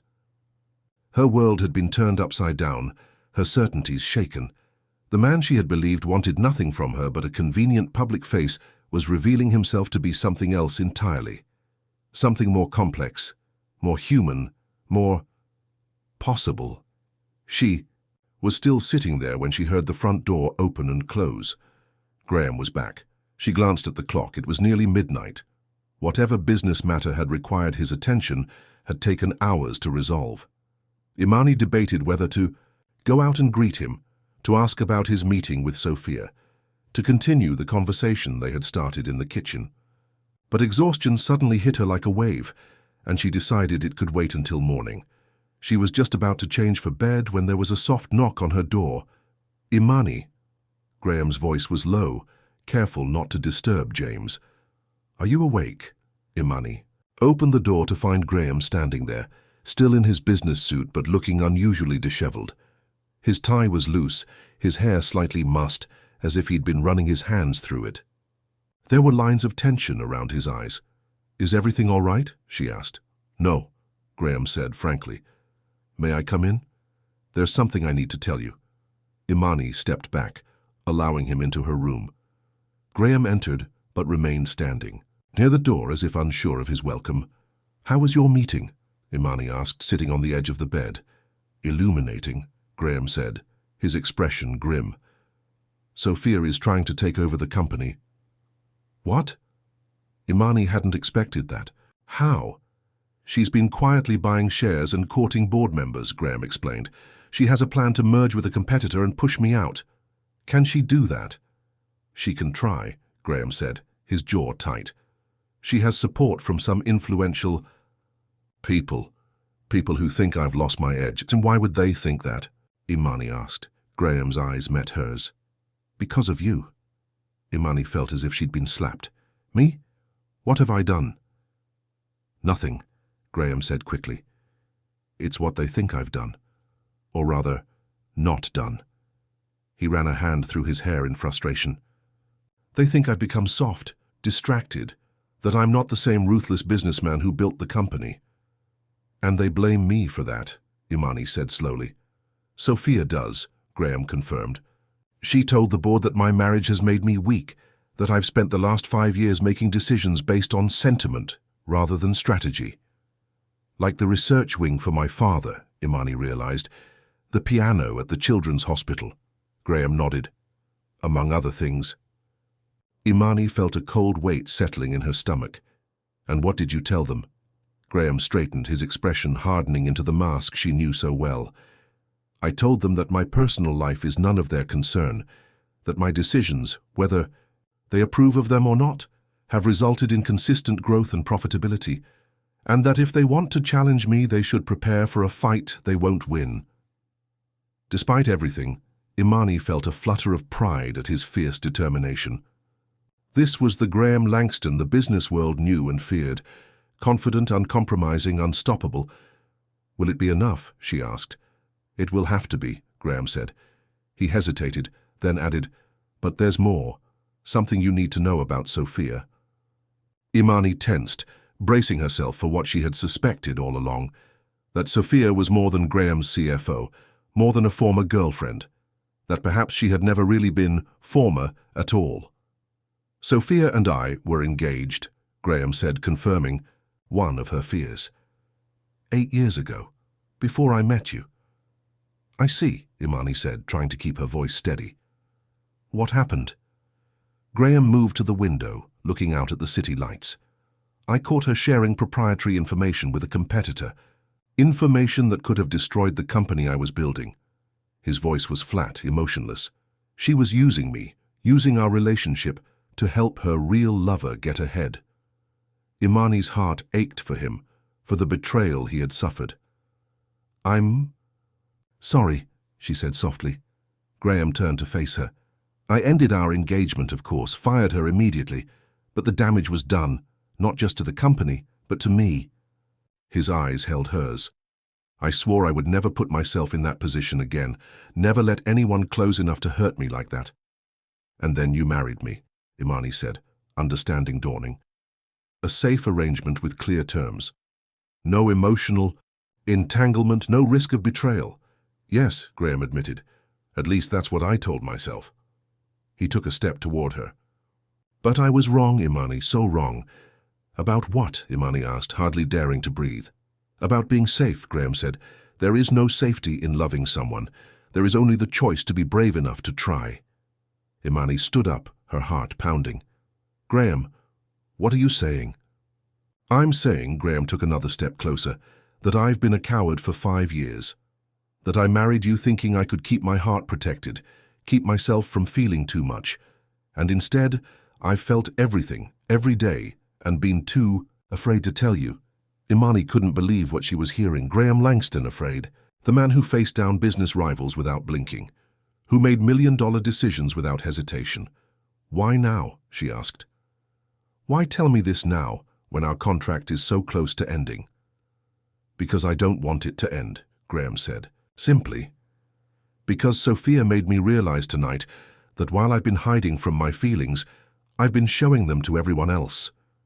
The board sees it. My rivals see it. The only person who doesn't see how much I love you is you. The word hung in the air between them. Love. The one thing that had never been part of their arrangement. You love me, Immani repeated, testing the words. Yes, Graeme said, his voice rough with emotion. I have for years. I just didn't know how to tell you, how to show you. I was so afraid of ruining what we had, of scaring you away. So you kept your distance, Immani said. Never touched me, never told me. I thought it was what you wanted, Graeme reminded her. What you had asked for. Immani shook her head, tears welling in her eyes. What a waste, she whispered. All these years, living like strangers when we could have been. Been what? Graeme prompted when she didn't finish. Real, Immani said. A real husband and wife, a real family. She wiped away a tear. It's too late now. Graeme moved closer, close enough that she could feel the warmth of him, smell his cologne mixed with the scent that was uniquely him. Is it? He asked. Is it really too late for us, Immani? She looked up at him, this man she had lived with for 5 years and was only now beginning to know. I don't know, she admitted. So much time has passed. So many opportunities lost. Then, let's not lose any more, Graeme said, his voice urgent. Our 5th anniversary is in 2 months. Instead of marking the end, let it be a beginning. A real beginning. Immani wanted to believe him, wanted to trust that this wasn't just another arrangement, another contract. How do I know this is real? She asked. How do I know you won't retreat behind your walls as soon as things get difficult? You don't, Graeme said honestly. And I don't know that you won't decide I'm not worth the risk, but I'm willing to try if you are. He held out his hand to her, a simple gesture that asked everything. Immani looked at it, remembering all the times over the years when they had carefully avoided touching, all the moments when she had longed for his hand to reach for hers. Slowly she placed her hand in his. Graeme's fingers closed around hers, warm and strong. I should go, he said softly. It's late, and you need to rest. But tomorrow, if you're willing, I'd like to talk more. About us. About what we both want. Immani nodded, reluctant to let go of his hand. Tomorrow, she agreed. Graeme lifted her hand to his lips and pressed a gentle kiss to her knuckles, the first time his lips had ever touched her skin. Good night, Immani, he said, releasing her hand and stepping back.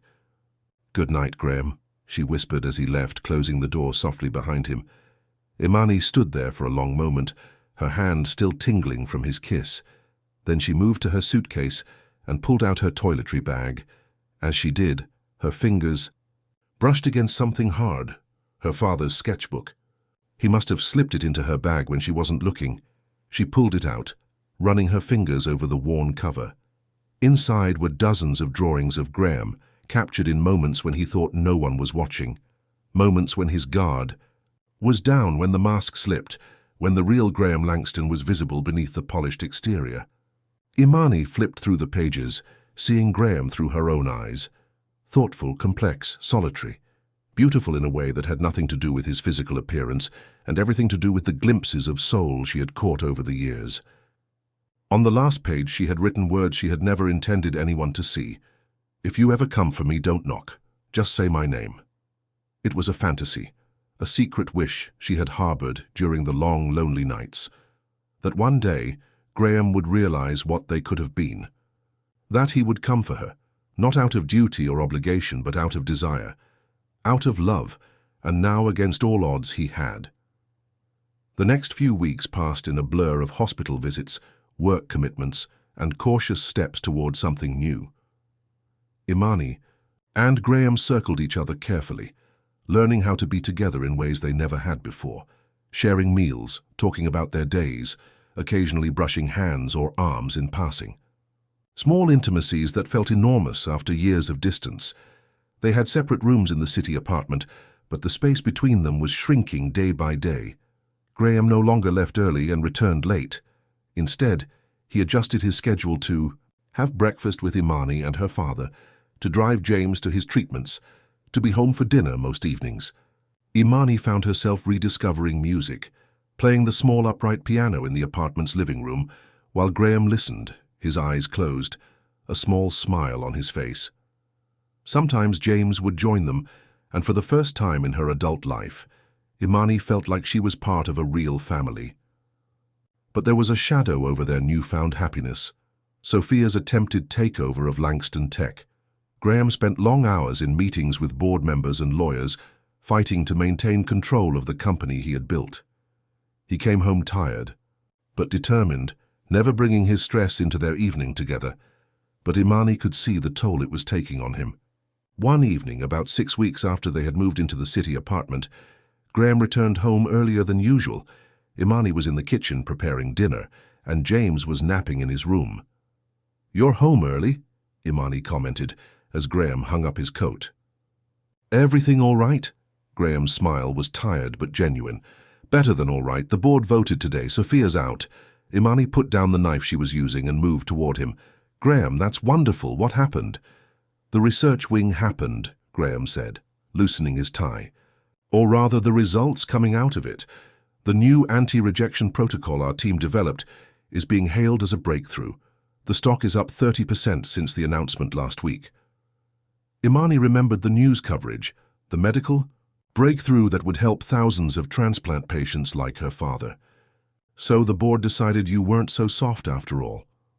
Something like that, Graeme agreed, though I made it clear that even if the research hadn't paid off financially, it was the right thing to do, and that I won't change my approach to business just to appease them. Immani felt a surge of pride. This was a different Graeme than the one she had married 5 years ago, still strong and determined, but no longer afraid to stand by decisions made from the heart as well as the head. So what happens now? She asked. With the company? We move forward, Graeme said simply. New projects, new challenges, business as usual. He stepped closer to her. But that's not what I want to talk about tonight. Immani's heart skipped a beat at the intensity in his eyes. What do you want to talk about? Us, Graeme said.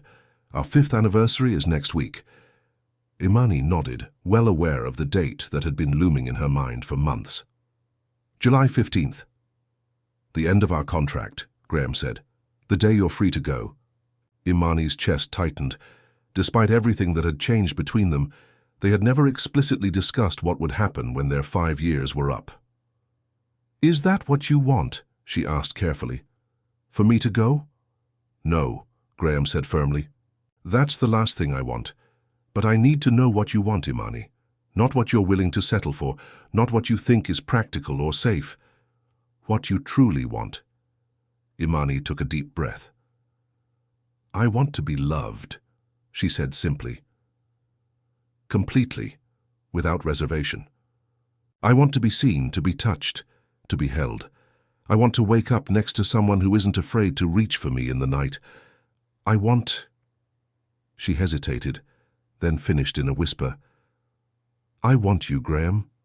The real you. Not the perfect businessman, not the controlled husband. Just you. Graeme's eyes darkened with emotion. I want that too, he said, his voice rough. I want to be the man you deserve. I want to love you the way you should be loved. He took her hand in his. I want to try, Immani. To really try this time. No contracts, no terms, no expiration date. Just us figuring it out together day by day. Immani felt tears prick her eyes. It won't be easy, she warned. 5 years of habits won't disappear overnight. I know, Graeme agreed. But I think, we've wasted enough time already, don't you? Immani nodded, squeezing his hand. Yes, we have. Graeme pulled her closer, one hand coming up to cup her cheek. May I? He asked softly. Immani's heart was pounding so hard she could barely breathe. Yes, she whispered. Graeme's lips met hers in a kiss that was gentle at first, almost reverent, then deepening as years of restraint finally gave way to desire. Immani's arms went around his neck as she pressed herself against him, feeling the solid warmth of his body against hers for the first time. When they finally broke apart, both breathless, Graeme rested his forehead against hers. I've wanted to do that for 5 years, he admitted. Why didn't you? Immani asked. Because I was afraid, Graeme said. Afraid that once I started I wouldn't be able to stop, that I'd want more than you were willing to give. Immani smiled, her fingers tracing the line of his jaw. We were both such fools. Yes, Graeme agreed, but no more. He stepped back, taking both her hands in his. I have something for you, for our anniversary. He reached into his pocket and pulled out a small velvet box, the same one Immani had glimpsed in his hand that night weeks ago. I bought this 5 years ago, he said, opening the box to reveal a stunning diamond and sapphire ring. The day before our wedding, I was going to give it to you at the ceremony, but then... I requested no physical intimacy, Immani finished for him. Her business arrangement only. Yes, Graeme nodded. So I kept it all these years. Waiting. For what? Immani asked, her eyes fixed on the beautiful ring. For the courage to offer you more than a contract, Graeme said simply. For the right to ask you to be my wife, not just in name but in every way that matters. He took the ring from the box and held it out to her. This isn't a renewal of our arrangement, Immani. This is me asking you to marry me again. For real this time. No terms, no conditions, no end date. Just love, for as long as we both shall live. Immani looked at the ring, then at Graeme's face. Open, vulnerable, hopeful. This was the man she had glimpsed in rare moments over the years, the man she had captured in her secret drawings, the man she had fallen in love with despite all her best efforts not to. Yes, she said, her voice breaking on the word. Yes, I'll marry you again, Graeme Langston. Graeme slipped the ring onto her finger, where it sat above the simple band she had worn for 5 years. Then he pulled her into his arms, holding her close as if he never wanted to let go. I love you, he whispered against her hair. I should have told you years ago. Tell me every day from now on, Immani said, her face buried in his chest. And I'll tell you too. They stood like that, wrapped in each other's arms, until a throat clearing made them break apart. James was standing in the doorway, leaning on his cane and grinning broadly. About time, he said, his eyes twinkling. I was beginning to think I'd have to lock you two in a room together. Immani laughed, wiping away happy tears. Dad, Graeme asked me to marry him. Again. I can see that, James said, nodding at the new ring sparkling on her finger. And I take it you said yes? She did, Graeme confirmed, his arm still around Immani's waist. Good, James approved. Now when's dinner? All this romance is making me hungry. They ate together, the three of them, talking and laughing like a real family. When James retired to his room, claiming fatigue though his eyes were bright with happiness, Immani and Graeme were left alone. Your father looks better every day, Graeme commented as they cleared the table together. The new protocol is working. Wonders, Immani agreed. Dr. Phillips says he might be able to reduce the treatments to once a week soon. Graeme nodded, his expression thoughtful. Have you given any more thought to where you want to live, after your father is more stable? Immani hesitated. They hadn't discussed this since the day at the Brooklyn penthouse. I assumed we would go back to Westchester, she said carefully. We could, Graeme said, if that's what you want, or... He trailed off. Or, Immani prompted. Or we could make a fresh start, Graeme suggested. Somewhere that doesn't have 5 years of distance built into the walls. Immani thought about it. The mansion in Westchester had never felt like home to her. It was Graeme's space, designed to impress rather than comfort. I'd like that, she decided. A fresh start. The Brooklyn penthouse is still available, Graeme reminded her, with the music room, and it's not far from here, so your father could continue his treatments easily. Immani nodded, warming to the idea. I'd like to see it again, with fresh eyes. Tomorrow, Graeme promised. We'll go tomorrow. That night, as Immani prepared for bed in her room, there was a knock at her door. She opened it to find Graeme standing there, looking uncharacteristically uncertain.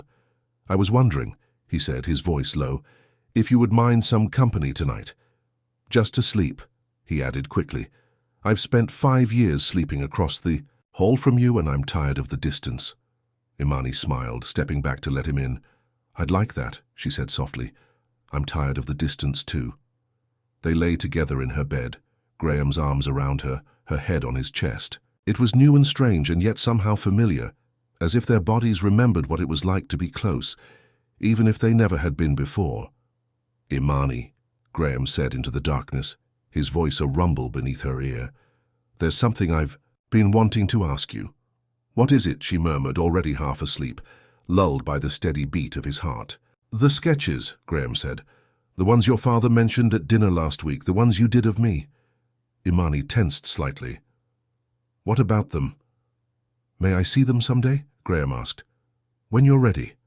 Immani thought about the sketchbook, hidden in the back of her drawer, about the years of secret observation, of love expressed in pencil and charcoal because she couldn't express it any other way. Someday, she promised. When I'm ready. Graeme pressed a kiss to the top of her head. I can wait, he said. I've gotten good at waiting. On the morning of their 5th anniversary, Immani woke to an empty bed. Graham's side was cold, as if he had been gone for hours. On his pillow was a note. "Meet me at the Brooklyn penthouse at Ice. Wear something comfortable. Your father knows where I am." Love. Graeme, curious and a little confused, Immani got up and found her father in the kitchen, reading the newspaper and drinking coffee. "Morning, baby girl," he greeted her. "Your husband left early. Said he had things to prepare." "Did he say, what kind of things?" Immani asked, pouring herself a cup of coffee. "Nope," James said, not looking up from his paper. But he seemed excited, nervous even. Immani frowned. Graeme Langston didn't get nervous. "Are you sure you'll be all right here alone? I can reschedule with Graeme." "I'll be fine," James assured her. "Besides, David is coming by to keep me company." "David?" Immani repeated. "David Mitchell from the hospital." "The music therapist," James confirmed. "Nice young man. Been visiting me during my treatments. Thought it would be good to have someone check on me while you two lovebirds are out." Immani smiled, touched by her father's thoughtfulness. "Thank you, Dad." "Don't thank me," James said with a wink. "Thank your husband. It was his idea." Immani shook her head in wonder. Every day, Graeme surprised her more. At noon, dressed in a simple sundress as instructed, Immani arrived at the Brooklyn penthouse. The doorman greeted her by name and escorted her to the private elevator. When the doors opened onto the foyer, Immani gasped. The space had been transformed. The previously minimalist decor now included personal touches, photographs of her and Graeme, of her father, of places that meant something to them. There were fresh flowers everywhere, and soft music playing, Debussy's Clair de Lune, the piece Graeme had played at the hospital. Immani moved through the apartment, taking in the changes. The furniture was different, warmer, more comfortable. The kitchen was fully stocked. The guest room was set up for her father, with all his medical needs considered. It was no longer a stylish but impersonal penthouse. It was a home. She found Graeme in the music room, sitting at the baby grand piano, playing softly. He looked up when she entered, his eyes lighting with love. "What do you think?" he asked, standing to greet her. "It's beautiful," Immani said, looking around in wonder. "When did you do all this?" "I've been working on it for weeks," Graeme admitted. "Whenever I said I had late meetings or early calls, I wanted it to be perfect for today." "Our anniversary," Immani said, understanding dawning, "the day our contract ends. And our real marriage begins," Graeme added, taking her hands in his. "If you'll have me." Immani squeezed his hands. "I already said yes, remember? I'm wearing your ring." "I know," Graeme said. "But there's one more thing. One last secret I've been keeping." He led her to a door she hadn't noticed before, tucked away in a corner of the living area.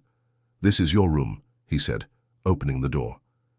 Inside was a studio, an artist's studio with easels and drawing tables, with natural light, streaming in from skylights, with all the supplies an artist could want. "I don't understand," Immani said, turning to Graeme in confusion. "Your father showed me," Graeme explained gently. "The sketchbook, the drawings you did of me." Immani felt her cheeks heat with embarrassment. "He shouldn't have done that." "I'm glad he did," Graeme said, lifting her chin so she had to meet his eyes. "They were beautiful, Immani. They showed me how you see me, not as the cold businessman everyone else sees, but as a person. A man with thoughts and feelings and quiet moments." Immani's embarrassment faded, replaced by a cautious hope. "You're not angry?" "Angry," Graeme repeated, sounding genuinely puzzled. "Why would I be angry that my wife sees me more clearly than anyone else ever has? That she has the talent to capture what no one else even notices?" He gestured around the studio. "I want you to have this, a space to create, to express yourself. You gave up your music for your father. You gave up 5 years of your life for our arrangement. I don't want you to give up anything else." Immani was overwhelmed, tears forming in her eyes. "Graeme," she whispered, unable to say more. Graeme pulled her into his arms, holding her close.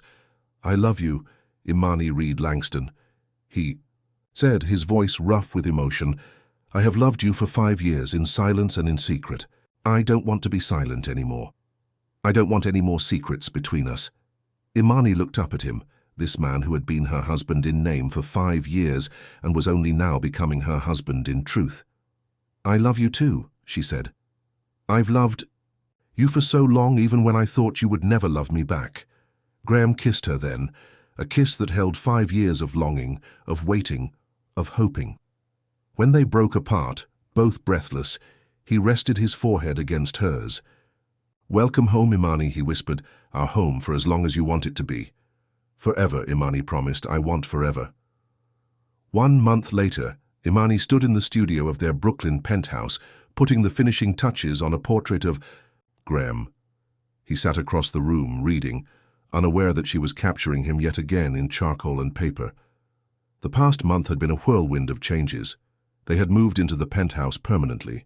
James had his own suite, with a live-in, nurse for the days when his treatments left him weak. His health was improving steadily, thanks to the protocol developed by the research wing bearing their names. Graeme had restructured his company, delegating more, working less. He came home every evening by 6, sometimes earlier. They had dinner together, played music together, slept together. They were learning each other day by day, touch by touch. There were still moments of awkwardness, of old habits reasserting themselves. Times when Graeme retreated behind his wall of professionalism, when Immani held back from reaching for him. But those moments were becoming fewer, the distance between them shrinking until sometimes it disappeared entirely. They had renewed their vows in a private ceremony, just the two of them and James as witness. This time, when Graeme slipped the ring on her finger, the sapphire and diamond one he had kept for 5 years, there were no contracts, no arrangements, no terms, just promises made from the heart. Immani was so absorbed in her drawing that she didn't notice Graeme had put down his book and was watching her, a small smile on his face.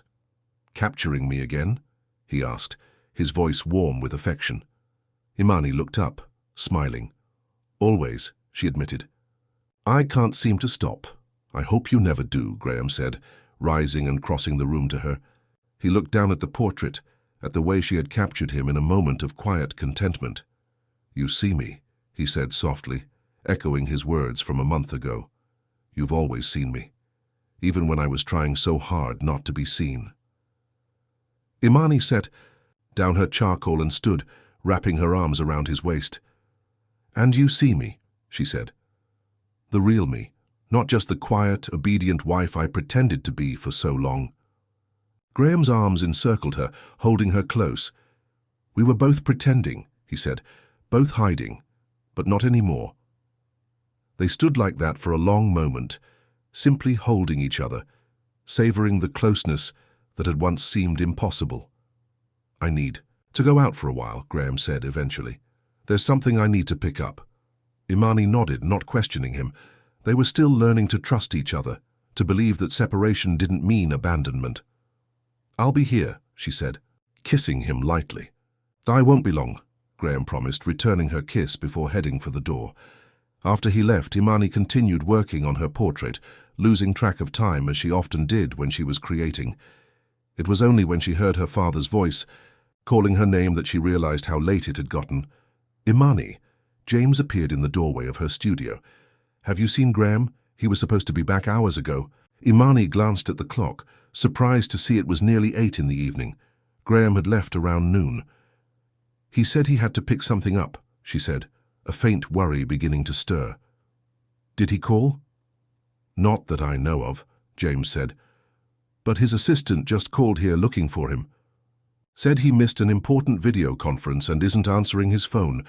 Now Immani was truly concerned. Graeme never missed work commitments, and he always answered his phone. "Let me try calling him," she said, reaching for her cell phone.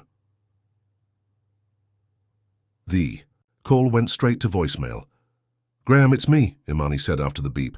"We're a little worried. Call me when you get this." She tried not to panic. There could be a simple explanation. His phone could be dead. He could be in a meeting with no reception. He could be stuck in traffic.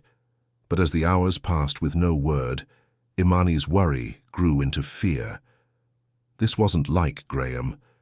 Even before they had begun to rebuild their relationship, he had always been reliable, always kept his word. By midnight, Immani was frantic. She had called everyone she could think of, Graeme's assistant, his driver, even Sophia, who seemed genuinely surprised and concerned by his disappearance. She had called hospitals, afraid he might have been in an accident. Nothing. James tried to reassure her, but Immani could see the worry in his eyes too. "He'll turn up," he kept saying. "Graeme is nothing if not resourceful." At 2 in the morning, exhausted but unable to sleep, Immani wandered into their bedroom and sat on Graeme's side of the bed. She picked up his pillow, hugging it to her chest, breathing in his scent. "Where are you?" she whispered into the empty room. "Please be all right." As she set the pillow back down, something fell from beneath it. A small, folded piece of paper.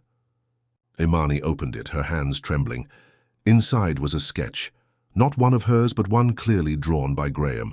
It was rough, unpracticed, but recognizable as their apartment building, and below it, in Graeme's precise handwriting, "If you find this, don't worry. I'm safe. I had to leave suddenly, but I'll explain everything when I see you. I promise I'll come back to you. Always. Love." Immani stared at the note, relief and confusion warring within her. He was safe. He had left voluntarily, but why? And why the secrecy? She showed the note to her father, who read it with a frown. "Well, that's something at least," he said. "But it doesn't explain much." "No," Immani agreed. "It doesn't." She folded the note carefully and put it in her pocket. "But he promised he'll come back. I have to trust that." The next day passed in a haze of worry and waiting. Immani tried to keep busy, playing the piano, working on her art, helping her father with his exercises. But her mind was always on Graeme, on where he might be, on why he had left so suddenly. That evening, as she was preparing dinner, cooking had become a source of comfort in Graeme's absence. There was a knock at the door. "I'll get it," James called from the living room. Immani heard the door open, heard her father's surprised exclamation, and then silence. She wiped her hands on a towel and went to see what was happening. In the foyer stood her father, and next to him, looking tired but whole, was Graeme. "Graeme!" Immani rushed toward him, relief making her knees weak. "Where have you been? We've been so worried." Graeme caught her in his arms, holding her tightly. "I'm sorry," he said, his voice muffled against her hair. "I couldn't tell you where. I was going. It wasn't safe." Immani pulled back to look at his face. "What do you mean, not safe? What happened?" Graeme looked past her to James. "Could you give us a moment?" James nodded, squeezing Graeme's shoulder as he passed. "Glad you're back, son." She was beside herself. When they were alone, Graeme led Immani to the couch and sat down with her, still holding her hands as if afraid she might disappear. "Sophia was more desperate than I realized," he began. "When the board voted against her takeover, she decided on a more direct approach." Immani felt cold dread settle in her stomach. "What did she do?" "She hired someone to find dirt on me," Graeme said grimly. "And when they couldn't find any, she decided to create some. She was planning to set me up, to make it look like I was embezzling from the company." "How do you know this?" Immani asked. "Her assistant came to me," Graeme explained. "Felt guilty about the whole thing, but he warned me that Sophia had powerful friends, that if I went to the authorities, without proof, it would be my word against hers." "So you disappeared to find proof," Immani realized. Graeme nodded. "I couldn't tell you where I was going because I didn't want to put you in danger. If Sophia thought you knew something, she might have come after me too," Immani finished for him. "Yes," Graeme confirmed, his expression dark at the thought. "I couldn't risk that, so I left the note, hoping you would find it and know I hadn't just abandoned you." "I found it last night," Immani said. "It helped, but I was still worried sick." She squeezed his hands. "Did you find what you needed? The proof?" Graeme's expression lightened. "Yes, more than enough to have her arrested for conspiracy and attempted fraud. She's being questioned by the police as we speak." Immani let out a breath she hadn't realized she was holding. "So it's over? You're safe?" "It's over," Graeme assured her. "And I'm never leaving you like that again, I promise." Immani leaned into him, resting her head on his shoulder. "I was so afraid," she admitted. I don't know what I thought. That you had changed your mind about us. That you had..." Gone back to your old life. Graeme tilted her face up to his. Never, he said fiercely. You are my life now, Immani. You and your father and this home we're building together. Nothing could make me walk away from that. Immani believed him.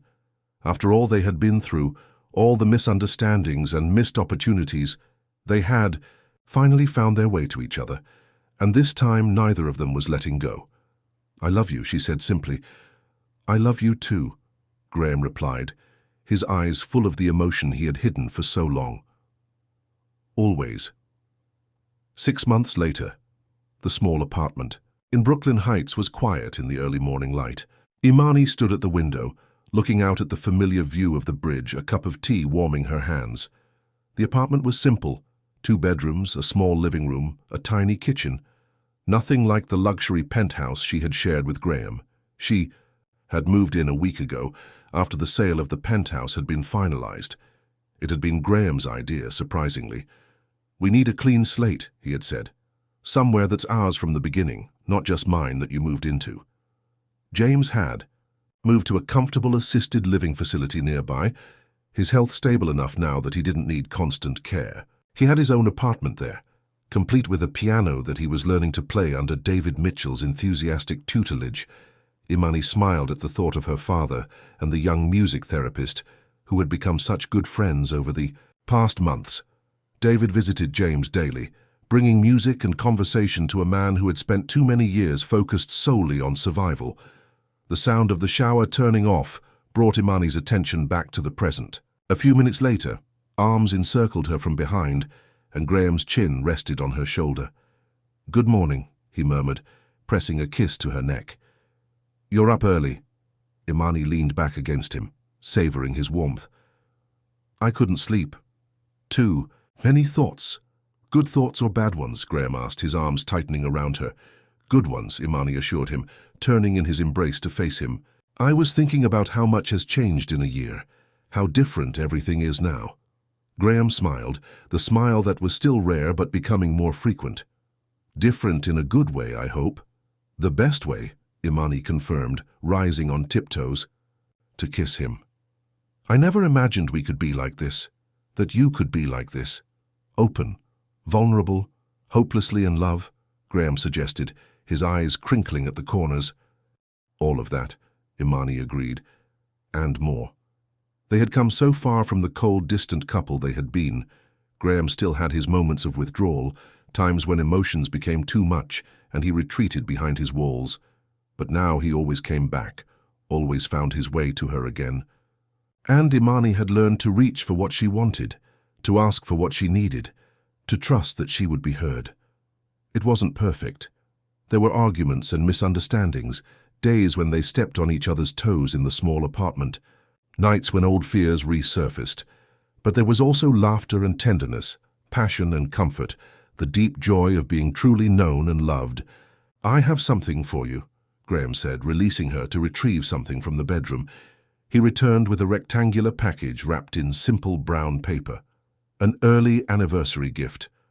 Our first real anniversary isn't for another week, Immani reminded him, taking the package. It was light, flat. I know, Graeme said, but I couldn't wait. Immani unwrapped the package carefully.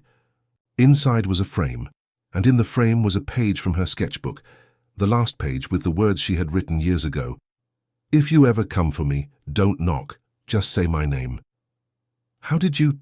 Immani began, then remembered. My father gave you the sketchbook. Just this page, Graeme corrected. He tore it out before giving me the book, said this page was different, that it was a message meant only for me, when the time was right.